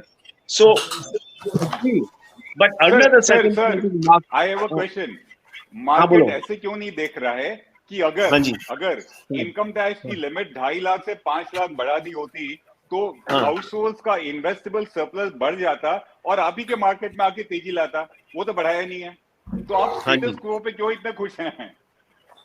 देखिए, that is market for you, क्योंकि उसके पहले अगर आप देखोगे तो इतने सर्कुलेट हो रहे थे नेगेटिव न्यूज कि भाई ये हो जाएगा, वो हो जाएगा, ये हो जाएगा. अब देखा कि ये नॉन इवेंट हो रही है बजट, तो वो बिगेस्ट पॉजिटिव हो गया. This is all about perception, as you know sir. I mean, I don't want to get deep into it, but the thing is कि यस, नेगेटिविटी नहीं ज्यादा है, तो जो फ्लो आएगा वो बरकरार रहेगा. एंड इफ आपकी बात सही है कि 7 लाख करोड़ अगर वो होगा तो, but that is what I am saying, subject to materialisation. अगर वो होता है कैपेक्स और पीपीपी, मैं पीपीपी पे इसके लिए जोर दे रहा हूँ कि that's the only we are left. मैं अखिलेश जी से एक सवाल पूछना चाहता हूँ. Am I audible? Yes. तो अखिलेश जी, ऐसा है कि I want to understand about my ex department where I worked, an economist point of view. तो प्रभु जी जब मंत्री थे तब से रेलवे में निवेश जो है इंफ्रास्ट्रक्चर में, कैपिटल में 50,000 करोड़ के करीब होता था, उसको बढ़ा के आज 1,55,000 करोड़ तो लास्ट ईयर था. अभी इसका नंबर देखना होगा इस साल कितना हुआ है और कितना अगले साल प्रपोज किया है, मतलब 3 गुने से ज्यादा बढ़ा दिया गया है.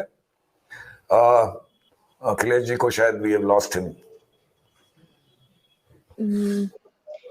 He will be back on air. तब तक हम लोग बाकी सारी जो चीजें हैं उसके बारे में भी थोड़ा बात कर लेते हैं. जैसे कि हम लोग जीएसटी के बारे में भी कह रहे थे, जो ई विद्या के बारे में हम कह रहे थे.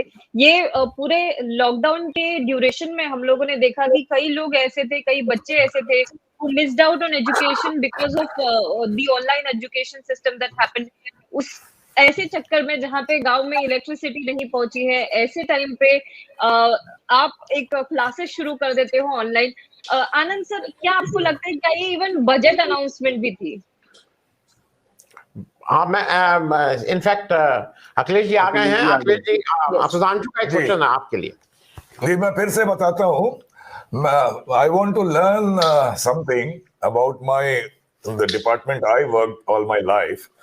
सो अराउंड 2014, मतलब 7-8 साल हो गए, the investment, the capital expenditure of railways has gone up from 50,000 crores to 1,50,000 crores plus. So initially, and the revenue in these 8 years has gone up at the rate of 2%. Revenue expenditure has grown at the rate of 9% or 8%. Now, initially we were told that these are long-term investments and it will take time for revenue to increase. But except this year where the revenue has increased, and let's keep in mind that last year was COVID and so on, but it has shown a good jump. But as an economist, what do you think of such a huge investment and your revenue growing at the rate of 2%? When will we see, do you think, more revenues coming and financial health of railways improving? You know, Sudhanshu ji, if we see the tradition or the policy thought process that has got endemic to India, it is that some of these expenditures are equated as meant only for the social sector. Like, we never talk about a return on investment, let's say for example about investment in education, healthcare, etc. मेरा मानना है कि railway को भी कहीं वहीं डाल दिया गया है. So a return on investment in railways is never considered because वो तो आम आदमी का जर्नी का जरिया है और उस पे आप किस बात का रिटर्न एक्सपेक्ट कर रहे हैं. I think that's where the problem lies. we are not looking at railways as an investment made for seeking any kind of returns. We are only seeing it as some kind of social benefits being given. Of course, उस figures के mechanics क्या है वो आप मुझसे ज़्यादा जानते हैं. But I think the entire perception is treat the railway sector as a social sector and don't talk about a return on investment. You were right. So we have always maintained that railways have a social obligation. But at the same time, even earlier, this was the maxim. But at the same time, railways were more or less self-sustaining and even earned profit at times. लेकिन अब वो stage आ गई है that it's going the Air India way. That's why this question, because then in such a scenario, would you still keep on making such investments for which the interest burden is going to skyrocket? Unless you can show that it is benefiting the economy of the country at large. So, but I mean, that also is difficult to establish. And I'm sure it's generally, I would say it's more or less non-existent, a lot of unremunerative lines and so on. How much social benefit they would bring is also a little immeasurable. But so Sudhanshu ji, if you take a comparison, let's compare railways with roadways. Okay, sir. Railways पे इतने बड़े पैमाने पे खर्चा आता है, we don't talk about a return on investment. But जब भी NHAI कोई सड़क बनाती है, तो आप टोल जल्दी से देना पे करने, you start paying toll immediately. और एक पेबैक पीरियड डिसाइड होता है कि अगर मैंने सड़क बनाई है तो मुझे समझिए 10, 12, 15 साल में along with return I must get it back. So in roadways, जो भी आम आदमी के ही काम आते हैं, there is a concept of return on investment. I think it is missing in railways, and maybe it is seen as the common man's, perquisite which is being met by the government. Yeah. So, but yes, you rightly said that. That is giving to us railwaymen a license to spend indiscriminately without responsibility. That's a problem. At least कोई आप शुरू में तो rate of return एक निकाल के आपने एक सैंक्शन कराया बना दिया, बट बाद में क्या रिटर्न मिला उसमें इसका कोई असेसमेंट नहीं होता. मैं अखिलेश जी एक बिल्कुल अलग, मतलब मेरा जो क्वेश्चंस होंगे less of economy more of politics होंगे, बिकॉज मैं एक अपनी समझ के लिए, क्योंकि Sudhanshu after his सुपरनेशन he is also active in the industry, he is consulting lot of places, आप हैं ही वहां पे.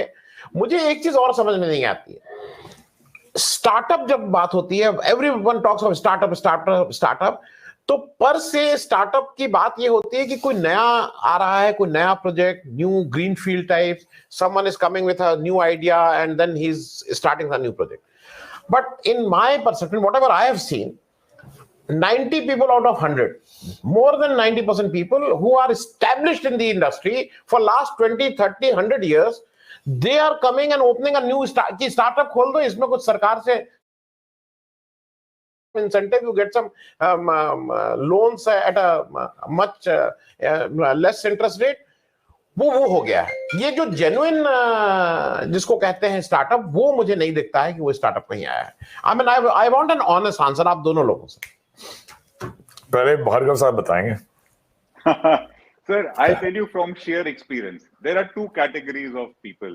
One category जो आपने कहा, जहाँ एक established business house है, और वो established business house startup में घुस जाता है by way of a PR या in the form of a venture capitalist investor. Of course, why are they entitled to benefits becomes a big question mark. But they also become entitled to benefits. एक दूसरा वर्ग वो है जो आपके newly qualified engineers हैं, MBS हैं, who are coming up with ideas. मेरी कंसल्टिंग प्रैक्टिस में जो दूसरा वर्ग है वो कहीं ज्यादा आ रहा है. I mean, they are all young people, and the reason they are coming also is not only because they are very, dynamic or something. मुझे तो कई स्टार्टअप वाले आनंद जी मजबूरी के कारण स्टार्टअप्स दिखते हैं कि कहीं नौकरी मिल नहीं रही है, और ये इंडिया का हॉलमार्क है कि सरकार से आपको कोई सपोर्ट नहीं मिलता है, तो आप on your own basis you are getting into starting your venture, जो आज के दिन स्टार्टअप हो गया है. So there are two categories, you are right in pointing that out, but हमने हम लोग की कंसल्टिंग एक्सपीरियंस में सेकंड वाली ज्यादा देखी हैं, and unfortunately let me tell you, they really struggle.